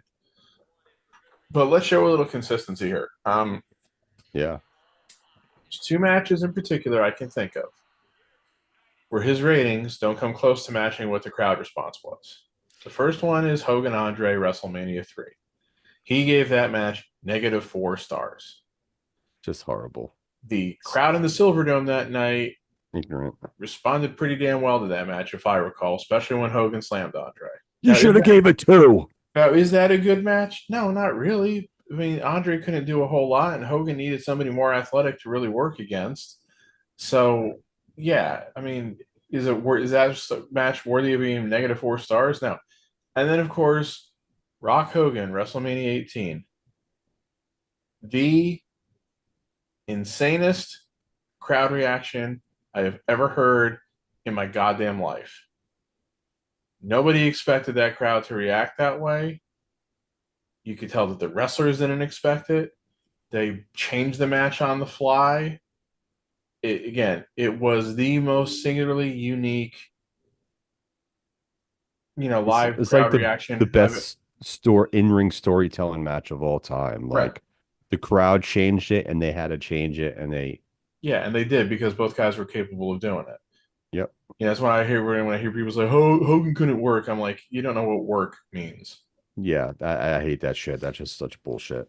But So- like, I mean, on crowd reaction, that was a 7-star match. Now, of course, he wasn't giving out 7 stars in 2002, so it was definitely a 5-star match, right? He gave that match 3 stars. Yeah, it's just So inconsistent. don't go looking to make fucking excuses now in the modern age. It's like, well, the crowd really responded well to it, so that's a 4-star match. Sorry, Yeah. my Meltzer imitation isn't good today for some reason, but probably because I haven't done it in a while. But But, it's okay it's if you're a little also off. it's also become a running joke now. I mean, I go to the website Cage Side Seats every day, and every day, Monday through Saturday, they have their rumor roundup article. And it's become a running joke now where somebody, if not multiple people, any day that a Meltzer related rumor is in that article, somebody in the comments will say, "Shut up, Dave, fuck off, Dave, piss off, Dave." Doesn't I matter know. what the rumor was, how it was reported, whether it was like legitimately like it was like legitimately possible or whatever, but they just all basically say, fuck off, Dave. And that's Oh yeah, Sol Ruka. I like Sol. I think she's good. Kalani Jordan's good too. She's growing on me. So I didn't want to show the clip because somebody did point out, and it's not fair, but the clip that they showed the same exact sequence from was from a New Japan show. So it wasn't an AEW show that they were comparing. Like, the comparison's true. So I'll show the clip of just Kalani Jordan and Sol Ruka, and we can just talk about how what we're seeing is something that, we can make that comparison that way. So we'll at least see that exchange. Okay. Are you ready? Yeah. I mean, Dave loves New Japan, so Well, Yeah. yes. Just watching that, that was good. right? Listen, Is you it the want best that we've ever seen? No, but this is also NXT. These people are still in that training, like figuring it the fuck out phase. and there was some good stuff there. And listen, that you want to see the women do stuff like that. You know, they got to do sequences like that to get the crowd into it and whatnot. And they're both good wrestlers. They can both go. So it's cool for them to do that. It's very ignorant and hypocritical of them to make a comment like that when the other one is very similar. They changed, the women changed a couple things up, at the endings of certain moves and whatnot. But at the end of the day, you're criticizing that, but it's okay for the guys to do it, especially in the other promotion that you love, or the other guys that do similar sequences over in New Japan that I've seen myself thousands of times. Yeah. There's nothing wrong with putting those sequences in there. There's nothing wrong at all. No. So I'll just leave it at that Yeah. Now because I will say about that. I don't like that.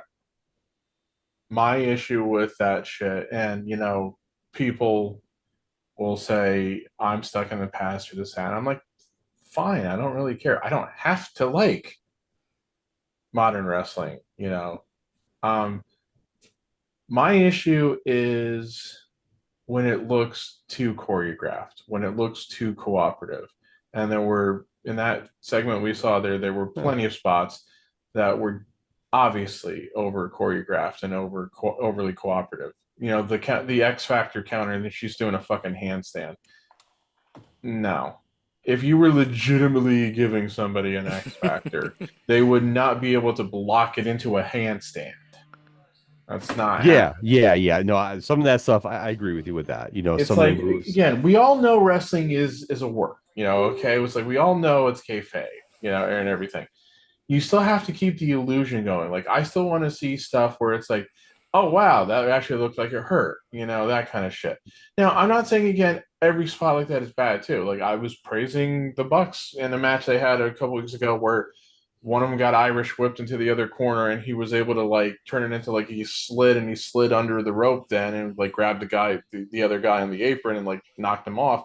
I'm like, oh, I don't really ever recall seeing that before. That's actually kind of innovative because if somebody's like whipping you, yeah, why couldn't you like slide under the rope if you got the presence, the wherewithal, or the balance, in order to pull that off. So it depends upon what the spot is. But some of that shit, yeah, it's just too obviously like it's rehearsed, it's choreographed, they're operating on the same page. It's like, there isn't a fight aspect in so much of this anymore. So Yeah, I get it. that's one of the reasons why I don't pay a lot of attention to the fucking matches sometimes. The other thing, Yeah. the other thing too for me is like, as far as the realism is concerned, the aspect for it, I don't, I get aggravated when you see sequences like that from certain matches, but yet they do have like the hard hits and all that jazz. What gets to me is I hate when you do a sequence like that and you do like big moves like a punch or a kick or like a knee to the face, and 2 seconds later, the person who just got their butt whooped is back up and doing some devastating move to the other person. Like the sequences with that, to me, you're taking the real, like you're gonna tell me that you just got your ass whooped for the past like 40 seconds, and then after the end of getting your butt whooped 2 seconds later, you got all this like Hulkamania juice and you're putting a move on this dude and you're fucking pinning them for the win. Like, dude, like, and it makes They drank zero a Hulk's All sense. American beer. What are you talking about? I need to find that, dude. I want to try. I need to see how it Yeah, tastes. there's But definitely. there's a realism in there. Like, it makes no sense. Like, and I've heard it on other podcasts. Like, they're not taking the time to like sell that and let that stuff like breathe and take effect. they're just moving on to the next thing and like, oh, I just got power drive 4 times in a row. No big deal. 2 seconds later, I'm going to give you my finishing move and win. What? Or taking a superplex, and then having the wherewithal to get your knees up in time to block the splash that comes right after. Yeah, Moxley, like that makes motherfucker. to me that's nonsensical. Yeah, I don't get it. there's definitely been the lack of selling in and it's gotten more and more Lack of prevalent. realism. Yeah. Yeah, Because nobody sells, especially like in it's AEW. it's just one of those- AEW is definitely more guilty of that than WWE is. But yeah, I mean, how many guys in AEW are basically defined by no selling? Moxley's number one on that list, but then there's a bunch of other guys who are right there with him. yeah, it's one of those things like I understand wrestling's changed. And every sport has to evolve to continue to interest people and bring new fans in. I'm not going to disagree with that. But there are certain aspects of every sport or every entertainment thing that have to remain at the core of that sport. The basics.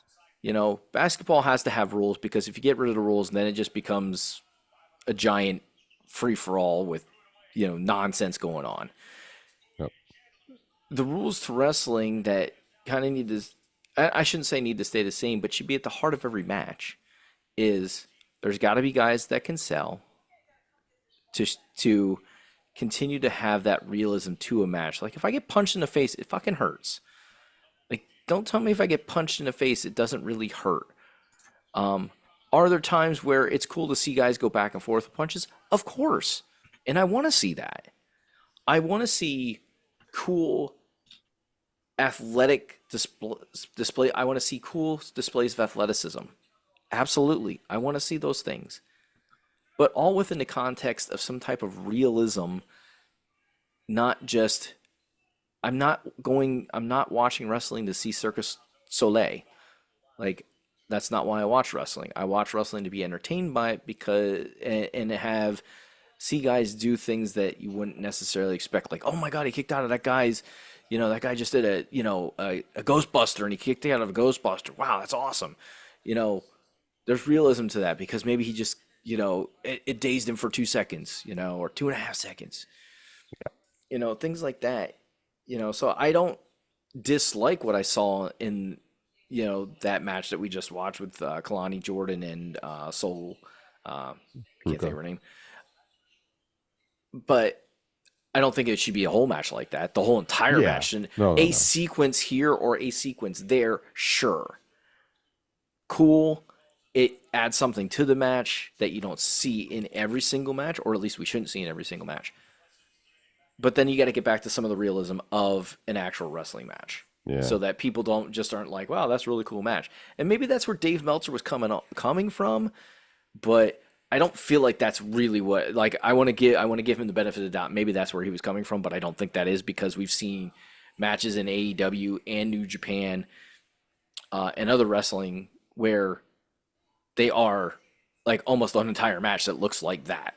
And he doesn't say that about those matches. Right. No. He doesn't say them. he doesn't start going. He and Alvarez don't start.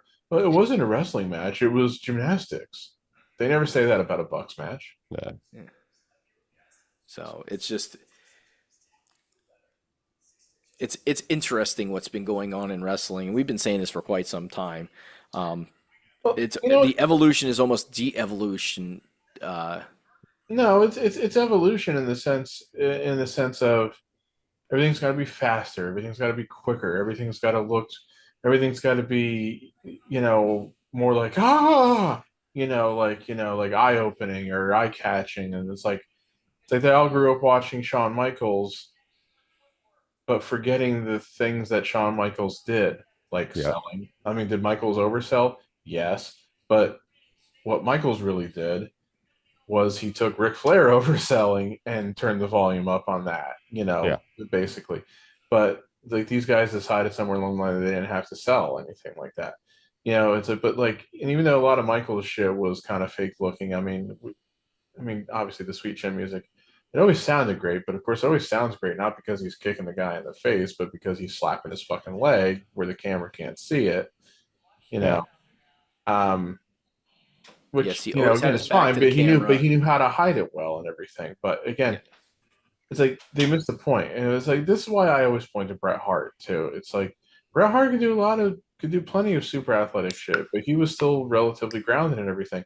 You go look at Bret Hart matches, and you can go, you wince when he takes a move, like when he would do that move where like he would get thrown into the buckle and he wouldn't turn around, so he would take it chest first. That looked like it fucking hurt all the time and everything. Yeah. He Bret always made you believe even when you knew it wasn't real again, of course. But Right. that was the whole point. He can always make you goddamn believe.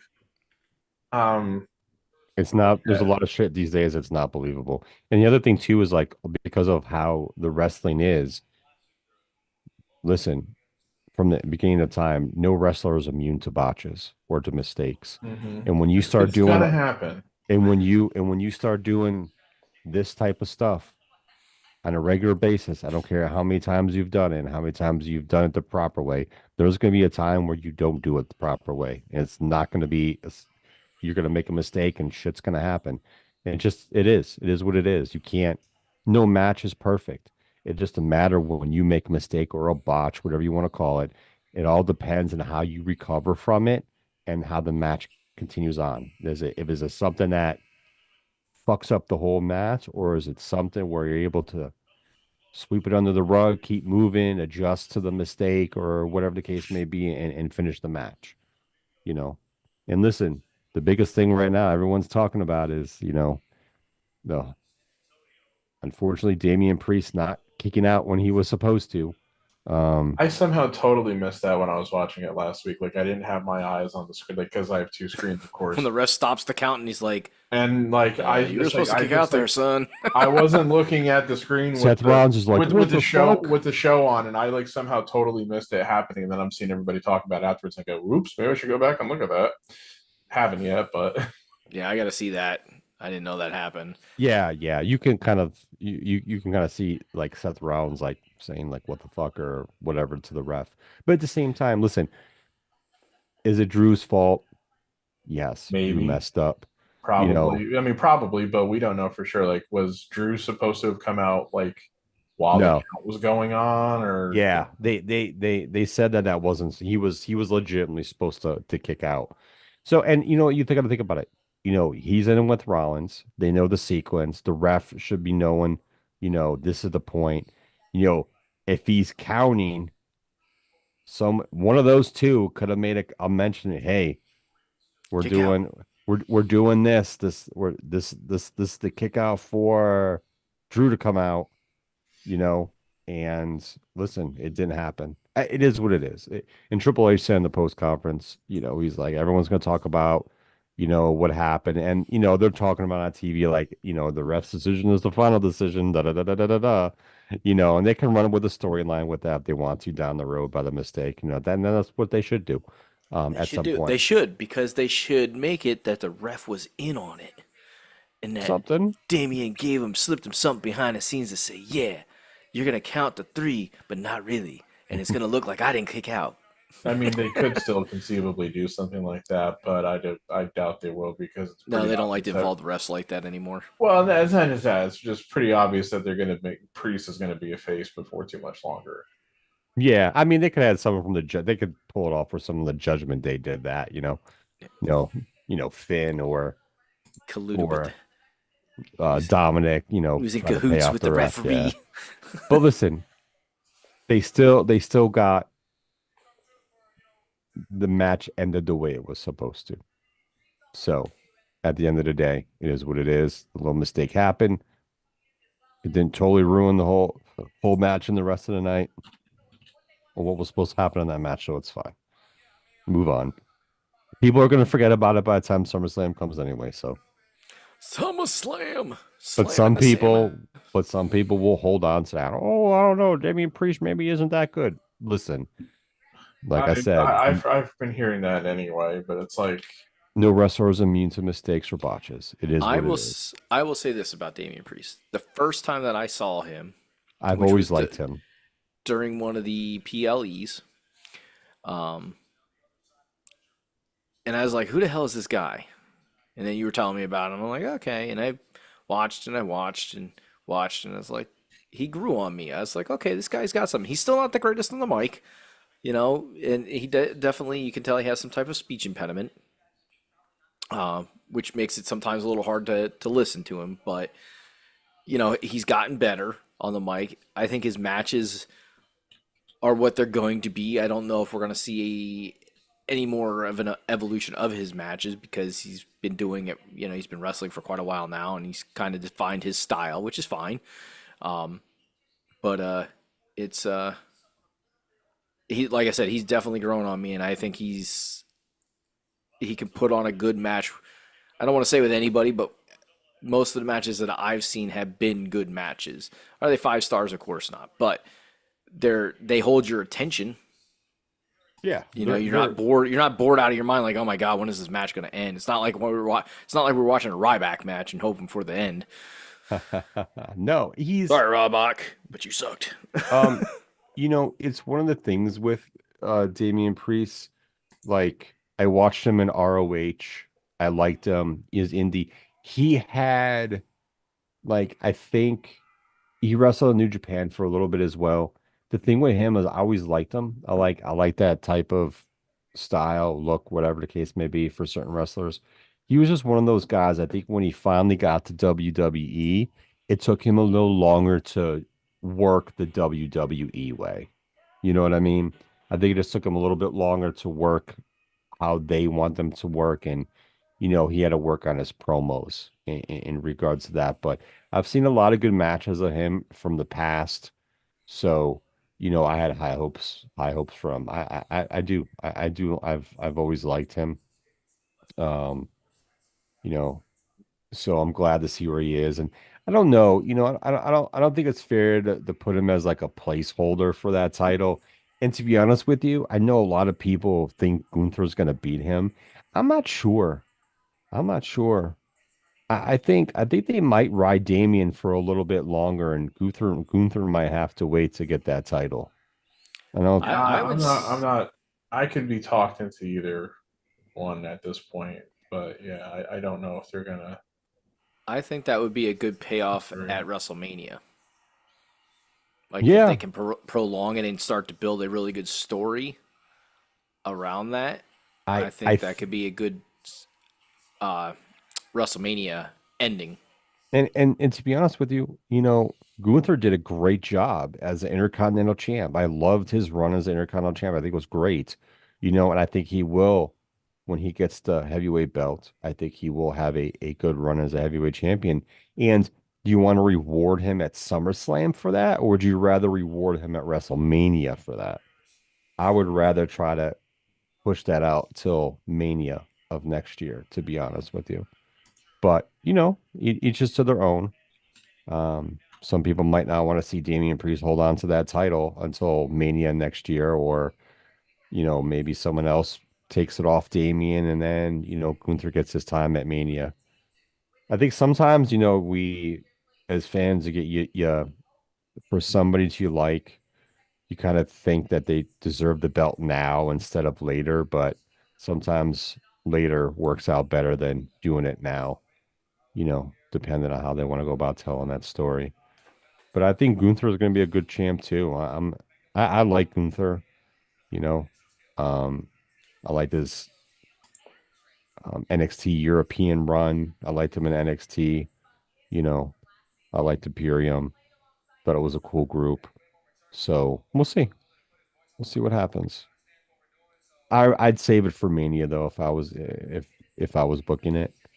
I Yeah, would definitely work up to that. If it's Damian Priest, then Damian Priest. If it's not Damian, then whoever it is, then I would work it up because listen, Gunther can have a good match with anybody. He has good matches with the big guys, and he has good matches with like Chad Gable, like the small dude, technical technician wrestler. So he has hmm he has matches with pretty much any wrestling style. He does well. So that's kudos to him for sure. yeah, yep. Gunther's definitely one of those wrestlers that's unique. Yeah. in that sense. He 100% is, and he's one that I definitely enjoy. Absolute freaking low. Yeah, yeah. I can Let's see how see. people would not like Gunther though, because I don't know. Yeah. I don't know how I can see how people would not. I like his style. Like it's hard hitting. It's entertaining because of the way he's able to adapt himself Yeah. to the other wrestler. I can see why others might not like him because of his style. It's not the I more wish he didn't modern do so many style. slaps. Like Yeah, I should say that's chops. That it gets a little bit much. Like I don't like seeing the guy that he's going against having a purple chest. yeah, both companies are definitely prone to that, and I'm kind of done. They overdo it, and I'm kind of getting tired of seeing that too. That needs to calm down a little bit for sure. I That's know a Darth Pat little likes a bit good much. chop. Good chop. What? No, no, no, Jeremy. You know Good what pork Pat chop. likes? You know what Pat likes? He likes a good banger out of that match. He likes a good banger match. Yeah.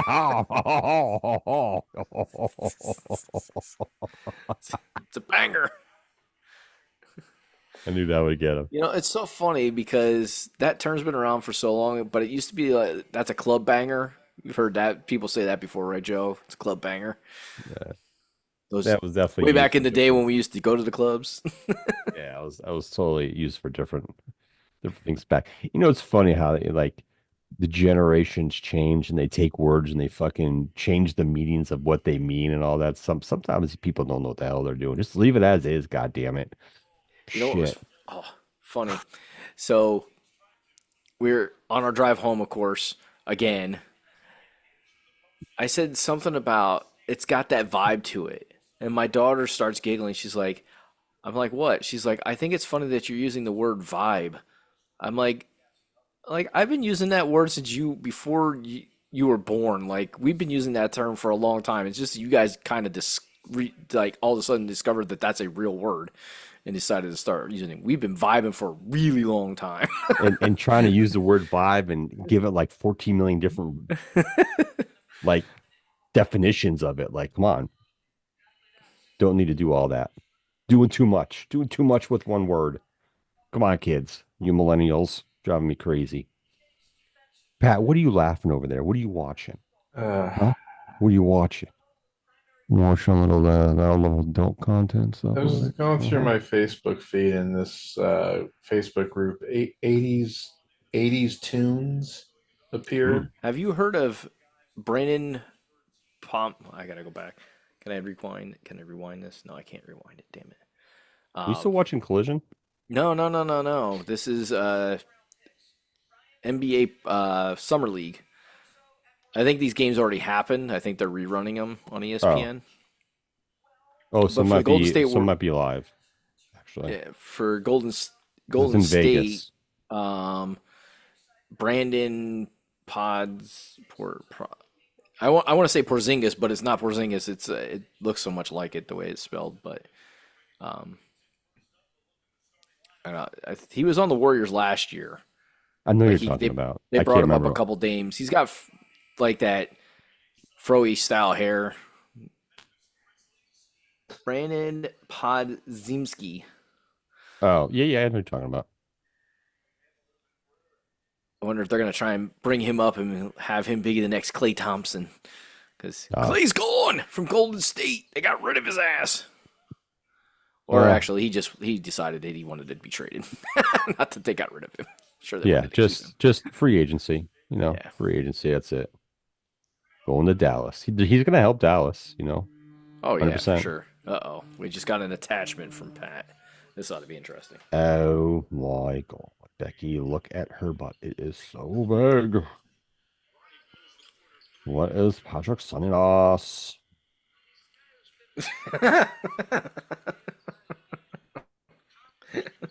That is funny. Jaws. Follow me for more recipes. For So I sent sure. that to you in case I don't know. I don't know if you guys could try to share it somehow, but I can share that. It's funny. That's cool. From Jaws' handle too. But yeah, that's what it is. I'm saying like, yeah, That's Jaws was tweeting. He was tweeting this. I mean, it is Shark Week, I was watching a little bit of that earlier today. That's number 45. Jackson, pardon me. Oh, now we're watching Summer League too. Jaws is tweeting out, to his followers, follow me for more recipes. And there's one of his dishes on rafts. That's hilarious. I just also texted that to my mother and my two sisters. My mother will probably ignore it. My younger sister may get a little mad. My older sister will definitely start bitching at me for that, and I don't care. It's funny though. It is funny. My older sister that doesn't know what sister Jaws will bring, is, well, then you're just too young. My older sister will bring up my mother's cousin's son who years ago died from one of those brain-eating amoeba parasites that enters, through like their nose and everything. It's not Jaws. And I'm like, that's not the same. Yeah, if she does bring that, I'm just like, that's not the same damn thing. It wasn't. And this is also fictitious. So don't look like going to be like, oh, that poor little boy was he? And it was a movie. I know. Oh man. Fun times. I promised a rant. Oh yes. Yes. I want to hear your rant. I'm very excited for this rant. I didn't know. I was going to ask you in a couple minutes, when did you want to rant and what you wanted to rant about? This is a perfect time for a rant because this can lead us up to the end of our show. Ooh, let's rant away. So let me get comfy. Hold on. Let me get my kinks my neck out. Yeah. All right, I'm ready. Tell the kinks to get out of my neck and go back to playing rock and roll. Let's go. So money is getting tighter. Everything's so fucking expensive anymore. Senor. I don't make enough money. Nobody makes enough money. Well, no. Some people make enough money. Some people make way too much money. And I don't mean athletes or entertainers. I mean CEOs. Anyway, so yeah. I barely ever look at my RCN bill. RCN is both my internet and cable provider. And I should have looked at it more closely last month because it gave me a warning about my promotional package expiring. Now, of course, it doesn't say what's expiring or what's going to change specifically. It just, says a promotional package is expiring. Usually never does.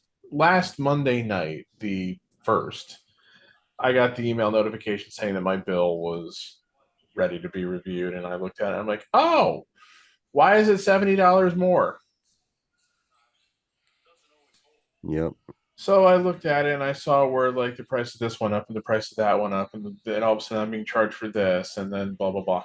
So I'm like, this is ridiculous. So I'm like, all right, I got to make some changes.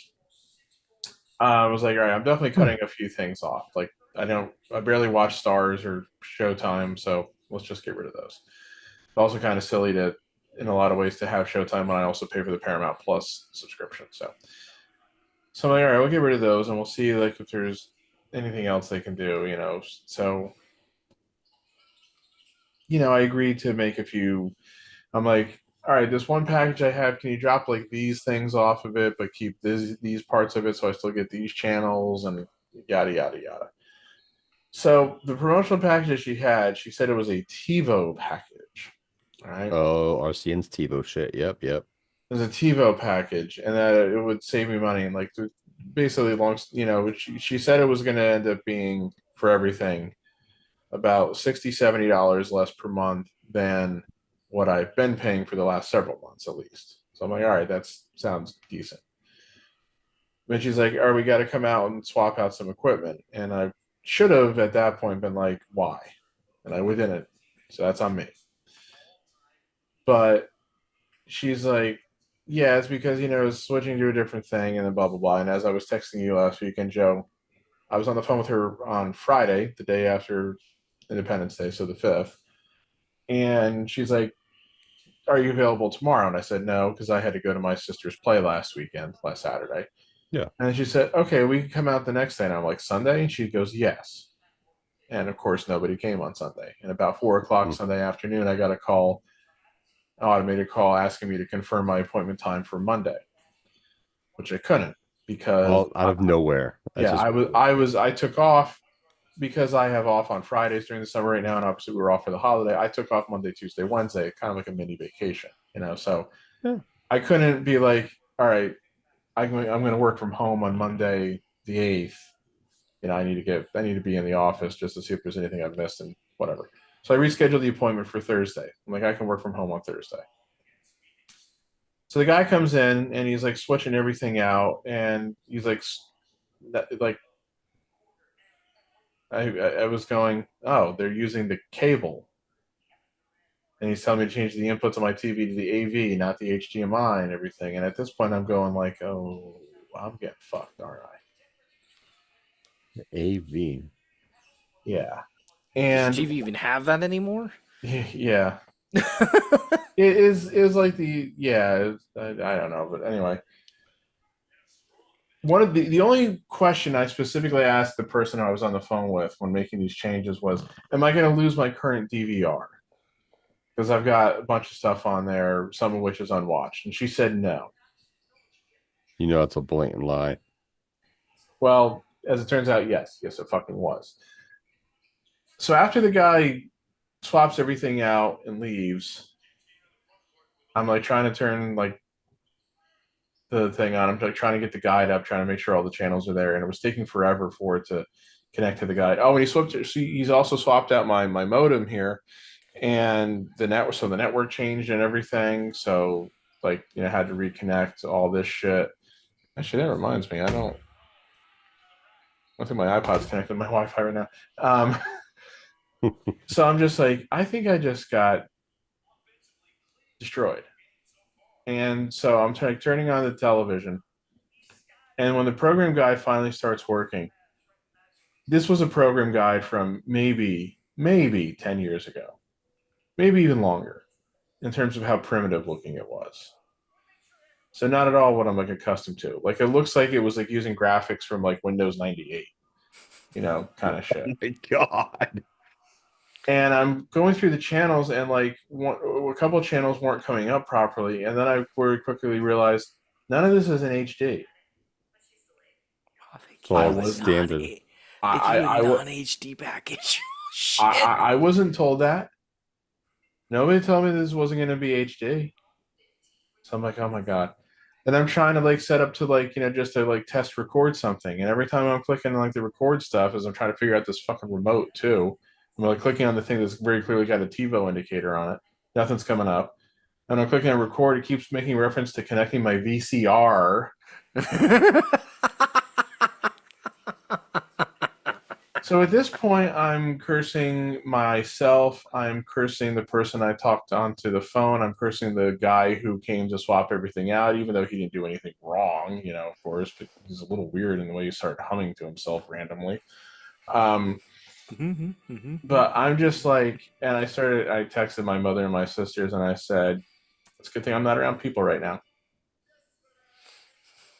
That's This is the kind of insane. thing where I would pull a MacGruber and just like snatch somebody's throat out of their fucking neck. I mean, do you have an HDMI cable going from the cable box to your TV? I mean, if this thing supports one, I don't know. Nobody told me that. That's not how we hooked it up. I mean, obviously, I have an HDMI cable because I would the old look box at the was back. hooked up. I would look at the back of the cable box and see if it does. And I mean, I maybe I guess I could have and should have maybe, but the whole point was again. So just because it'll give LiveView, you a better picture if I, you go to the HDMI cable instead of they this. lied to me about the DVR. Yep. They didn't explain all the changes that we were making. And here's the thing too. Then, all right. So I said I wanted to drop Stars and Showtime, not HBO. Well, guess what? You don't have any of it. They dropped HBO too. The HBO was saying, please subscribe. So, and the funny thing was, I was talking to AJ like the night before, and he was saying, you're paying too much, and you can get this, or you should look into this. And I'm like, yeah, the problem is I think I'm somewhat limited with my options because there's like only certain things that work in this complex and blah, blah, blah. But I just said, you know what? I'm not fucking doing this anymore. Your service is good in terms of what it provides and what you get, but it costs entirely fucking too much for it now. Because, of course, it's not just the cost for the packages. You got to pay for the converters. You got to pay for the DVR. You got to pay for the cable modem rental. One of the additional charges was that all of a sudden now there's a line on the thing that says I'm being charged for Wi-Fi. Oh, Yeah. they installed. Yeah, so they installed their own Wi-Fi router. Well, no, this was before. This is like when the bill changed. So, and it was like when I brought that up, That's it was just like, another fee a lot of them are starting to charge. They're yeah, they're charging you like, for oh, Wi-Fi well, now. that's part of your cable modem and everything. So I Just called. such bullshit. It's not. Yeah, so Thursday night I called back and I was just like, Joe and I know we both did tech support for T-Mobile. The last Yeah. thing you want is random voice on the other end just yelling at you for something you didn't do. But you're a representative of the company.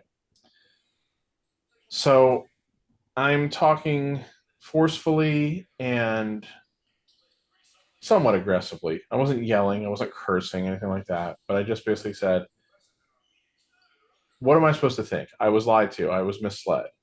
Some of it's on me, but what can I really do at this point? And I wasn't really getting any solutions. So I said, you know what? Take all the cable off. Oh, and this is the other thing that I found out too, because just as like kind of confirm that, I'm sorry, my thoughts aren't clear on this. I'm not telling this concisely. It's okay. One of the few things that you can actually do on RCN's website as far as changing your service is adding premium services like HBO and Stars and shit like that. Mm-hmm. Yeah. So it was when I went onto the website to confirm like that I didn't have HBO, I could add it back on. But I also noticed then that it was telling me the plan I was on as far as my internet speed was not what was on my bill. It was less. So they also put me on an internet plan at a lower speed and they didn't fucking tell me that. Wow. So again, it's like other woman just was trying to get me off the phone. I don't know. I don't. But so I told this woman I was talking to then, I'm like, all right, you know what? Just drop all the cable. I'm going to just have to deal with not having certain things that I've become accustomed to having for the last 3 years, specifically living here. And then prior to that, when I was still living with my parents, when we had switched it from DirecTV to RCN. And she put me back onto the internet plan that I was on and have been on. That's good. Because I did confirm that I really don't have any other options for internet. Like AJ said, if you have Verizon Mobile, look into their internet service. I did. It's not available here. I went to like the T-Mobile home internet thing, and it indicated that they would work here, but I still got issues with patronizing T-Mobile. It's been 12 years, but still. Yeah, my dad had Verizon internet, and it was weird. Yeah, so I'm just like, I'll keep the internet, but I'm just dropping all the cable, and I'm going to go sign up for YouTube TV. There you go. And that's what I did. And added back HBO. So it's like the combined cost from what she told me, the internet's just having just the internet is going to cost me. And then what I'm going to pay through YouTube TV for their basic package, I guess you want to call it, and then adding on just HBO. It still sounds like it should only be about half of what I was paying with RCN over the last few months. So again, I liked RCN service. I liked what they provided. I liked the DVR. It's shared between rooms and everything. And I liked that I could rewind live TV even if I didn't have that channel on. I could you could switch channels and you could still rewind up to half an hour and everything. I thought that shit was cool and everything. But how the fuck can you stay competitive charging these fucking rates when there's all these other services that are out there? Yes, they have their drawbacks. I mean, again, YouTube TV, which I'm now using, it has most all the channels that I was watching and using, but not all. Like I won't have the Fox New York affiliate anymore, which RCN had, which is going to be a potential issue, of course, during football season. If I want to make sure I see all Giants games, I'm probably going to have to pay for Sunday ticket, which I'm actually considering, even though how much that costs. I don't have Vice anymore, so if I want to see the new season of Dark Side of the Ring whenever that premieres, I'm going to have to go find them on YouTube like the day after and that kind of shit. They don't have History Channel, which only matters because I watched The Food That Built America. They don't have this one movies channel, which was on the basic package. But you have of Disney RCN. Plus, right? Hmm? You have Disney Plus, right? Yeah, and that was something I did recently too. I finally bundled Disney, Hulu, and ESPN into one thing, even though it looks like I'm Right. still getting separately So charged you'll for have History ESPN. Channel stuff on there. I mean, I Yeah, don't know but how much. I looked at that was one of the things I did. I went to Hulu and I went to the page for the Food That Built America. They don't have the current season, Okay. Yeah, so they're it's like, probably a but I'm season behind. So once that season's done, then it'll be on there. right. That's what I'm saying. I'm like, because there was like 6 episodes from the current season that I hadn't watched on that DVR that I lost. I can wait until they finally get to Hulu. You know, that's like, you know, so it's like you gotta make sacrifices and everything. But I was just like, I can't understand how these cable companies are still trying to charge this much money when there's cheaper alternatives, which it's like they can try to say, oh, we have 700 channels. YouTube TV only has 200. And of course, what it comes down to is, yeah, how many of those 500 channels do I ever turn on? You know, so I need to interrupt you. I fully understand now why people are cord cutting, which I Yeah. still hate that term, but it's like, you know, yeah, it's just gotten fucking ridiculous. I need to interrupt you for one moment because I have, like I said, I have the summer league on, and they have Jonathan Kuminga on. They're interviewing him, Oh Christ. and Who that? you remember Aunt Jemima from the syrup people? You mean the He's former got Aunt Jemima? a handkerchief on his head like Aunt Jemima, and I'm just going, why? Is he trying to bring her back? I don't know, but yeah, like You know, because Aunt Jemima's gone. straight up looking like Aunt Jemima. I remember like- Uncle Jemima. That was, it's a style. It's a style. That It's was- a style, all right. that I ain't was gonna pull that off, but it's a style. That was one of those fake SNL commercials back in the day when Tracy Morgan was still on. He did Uncle Jemima, who was selling pure mash liquor.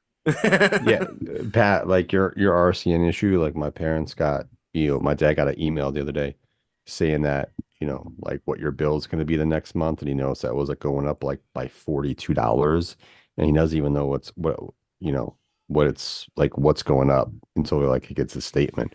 And it's one of those things where, like, I'm fortunate in my apartment complex, like I have Spectrum, but we have like an internet entertainment package, so it's only like $75, but we only get one cable TV thing. We get access to the app, so I can put it on apps, like Roku or Amazon TV and whatnot, to watch it in different rooms. But yeah, if my apartment didn't do that, we would strictly be on internet only, and we'd be watching streaming, and that would be it. Yeah. Because what they charge and the fees that they've created, like the Wi-Fi fee you're paying for, it's all bullshit. We know better, working in a call center and stuff like that, how they go about it. It's just all bullshit. It's just new fees because of cord cutting and all the streaming services, and a lot of places are losing money because of it, but they're not also, trying to figure out how to make that change to make it better for their company, which they really don't care. And some of these, like T-Mobile and Verizon's home service, I've heard good stuff about both in certain areas, and I've heard not so good stuff about it in other areas. So that's still a new product, and that depends on your location. Yeah. Really. And I was fully prepared to just say fuck them with internet too. I obviously wouldn't have been able to do that right away because I can't be without internet, especially if I want to work from home, of course. Yeah. But yeah, again, lack of options is the biggest reason why not. But it was like, I wouldn't care. I would go out and I'd find some fucking cable modem somewhere and be done with it. Just still paying the rental. Now, again, with what she told me it was going to cost, and then of course I have to wait until next month's bill processes and everything.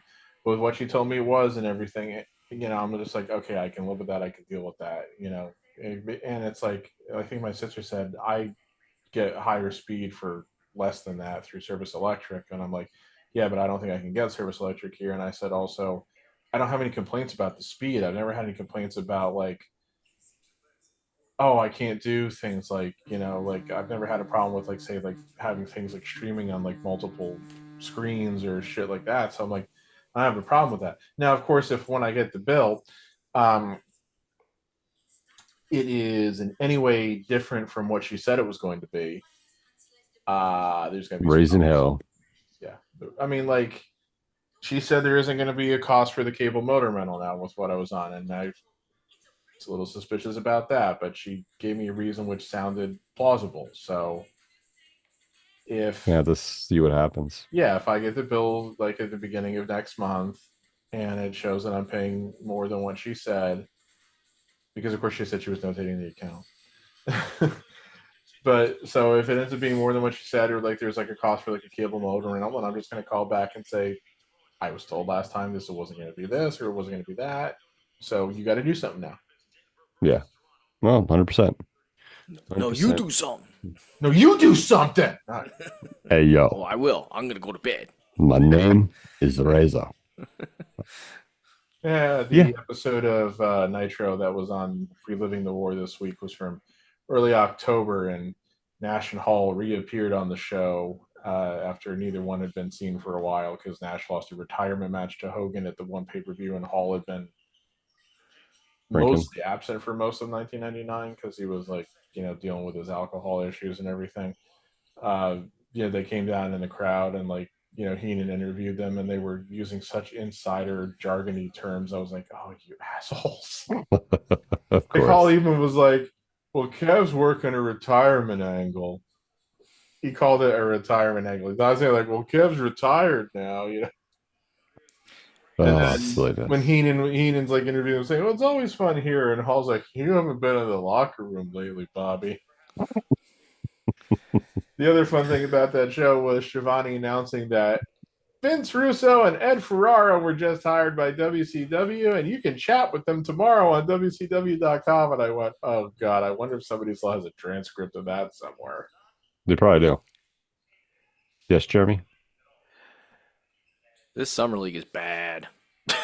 I've watched a couple games. It's not great. Oh, I'm shocked that a bunch of college players who are just transitioning to the NBA game and playing together for the first time are playing badly. There's some good stuff, though. Shot selection is my biggest problem here. It's just like, yes. I'm a jack of three. I'm a jack of three. Why are you making a big deal that Bronny scored 8 points? AJ was bitching at me about that the other day, and I'm like, were they really? And he goes, yes. And I said, well. Yeah, because his first 2 games were 3 and 2 or something like that. 3 points and 2 points. But no, it's like, and again, I don't want to pile on this kid because again, I've got nothing against this kid. I'm kind of frustrated with his dad in a lot of ways, but it's like, hey, as long as he helps bring home the gold medal next month, I don't care. Jerry Stackhouse in the house, right? But I just said to him, I'm like, but AJ, you know exactly why they're making a big deal out of it because they know people are gonna click on it. Yeah, of course. I mean, there's legitimacy to some of it anyway, but I don't have the strength to talk about that anymore. I just like, to me, it's like, I don't fucking care, If he makes the team, great. If he does make the team, he's gonna ride the bench every goddamn night. Yeah. I mean, precious few are the second round draft picks who played meaningful minutes as a rookie. Yeah, and get paid the way he did as a 55th draft pick too. Yeah. That's the crazy part to me. Like, he got paid. Yeah. Hey, I don't care how long it was. Hey, Jalen Brunson got paid. Yeah, he did. Well, he took a little pay cut too, so there was money left over. But well, when I saw how much he essentially left on the table, I was a little shocked. He wants to win. He's fine like, with that's what I'm saying. With the money I guess making. he's committed to winning, and I'm like, yeah, wouldn't that be something? I'd finally see the one and only team that I root for win a championship. Because I saw the Rangers win a Stanley Cup. But I haven't seen the Knicks win the NBA title. Maybe in your lifetime. Maybe. Again, it's literally the only one because the Yankees have won 5 World Series in my life. The Giants have won 4 Super Bowls. The Rangers won the Cup. Carolina basketball's won. I can't remember. It's 4 or 5 national championships. I think it's 4. I think so. It's 4. 5 if you count the one with Jordan, which was 1982. So I was like a year old, you know. Even though I wasn't really paying attention, Penn State won 2 national championships in football. They were in 1982 and 1986. So I was 1 and 5. But and even though I wasn't rooting for them at the time, Notre Dame's won a national championship in football since I've been alive. So again, So it's like every team that I like passionately follow. It's like the Knicks or like ostensibly. They just keep disappointing you. Yeah, because like the NBA again, I've been like with for a while. It's like the Knicks are literally the only one who haven't been able to say yay. Not yet. All right, Jeremy. Dude, I'm still pissed off about 1994, man. You have no idea. Sorry. Should have won care. that fucking series against Houston, but fucking Starks decided to go build houses during the game. No, that's Starks for you. And I think everybody should know what I mean by that. All right, No so way. we've been, I think it's about that time. He was laying the Alright. bricks. Should we bring forth the rhythm and the rhyme? Yes. I'm gonna get mine. So get yours. I want to see sweat coming out your pores. Let's go. You were Hey, on the but I wrong got my song there, first batch of Pat. Hallmark ornaments today. No, we're not getting into that. I got the Aaron Judge one. yeah, we're gonna pass on that. All right, homies and homettes. We are at the end of our. Yeah, that's right. I don't know where they're going with that, but anyways, we're at the end of our I don't show. think anybody knew what you were going with. If I can confuse myself, I can confuse anybody. But no, we are at the end of the show. We really appreciate everybody watching now and later and whenever you see this, because we hope you're entertained. Talked a little bit about everything today. A little bit about vacations, a little bit about terrible internet companies. Yeah. Little of this, little of that. So hopefully it entertained you and you had some fun listening to us rant and rave about different stuff.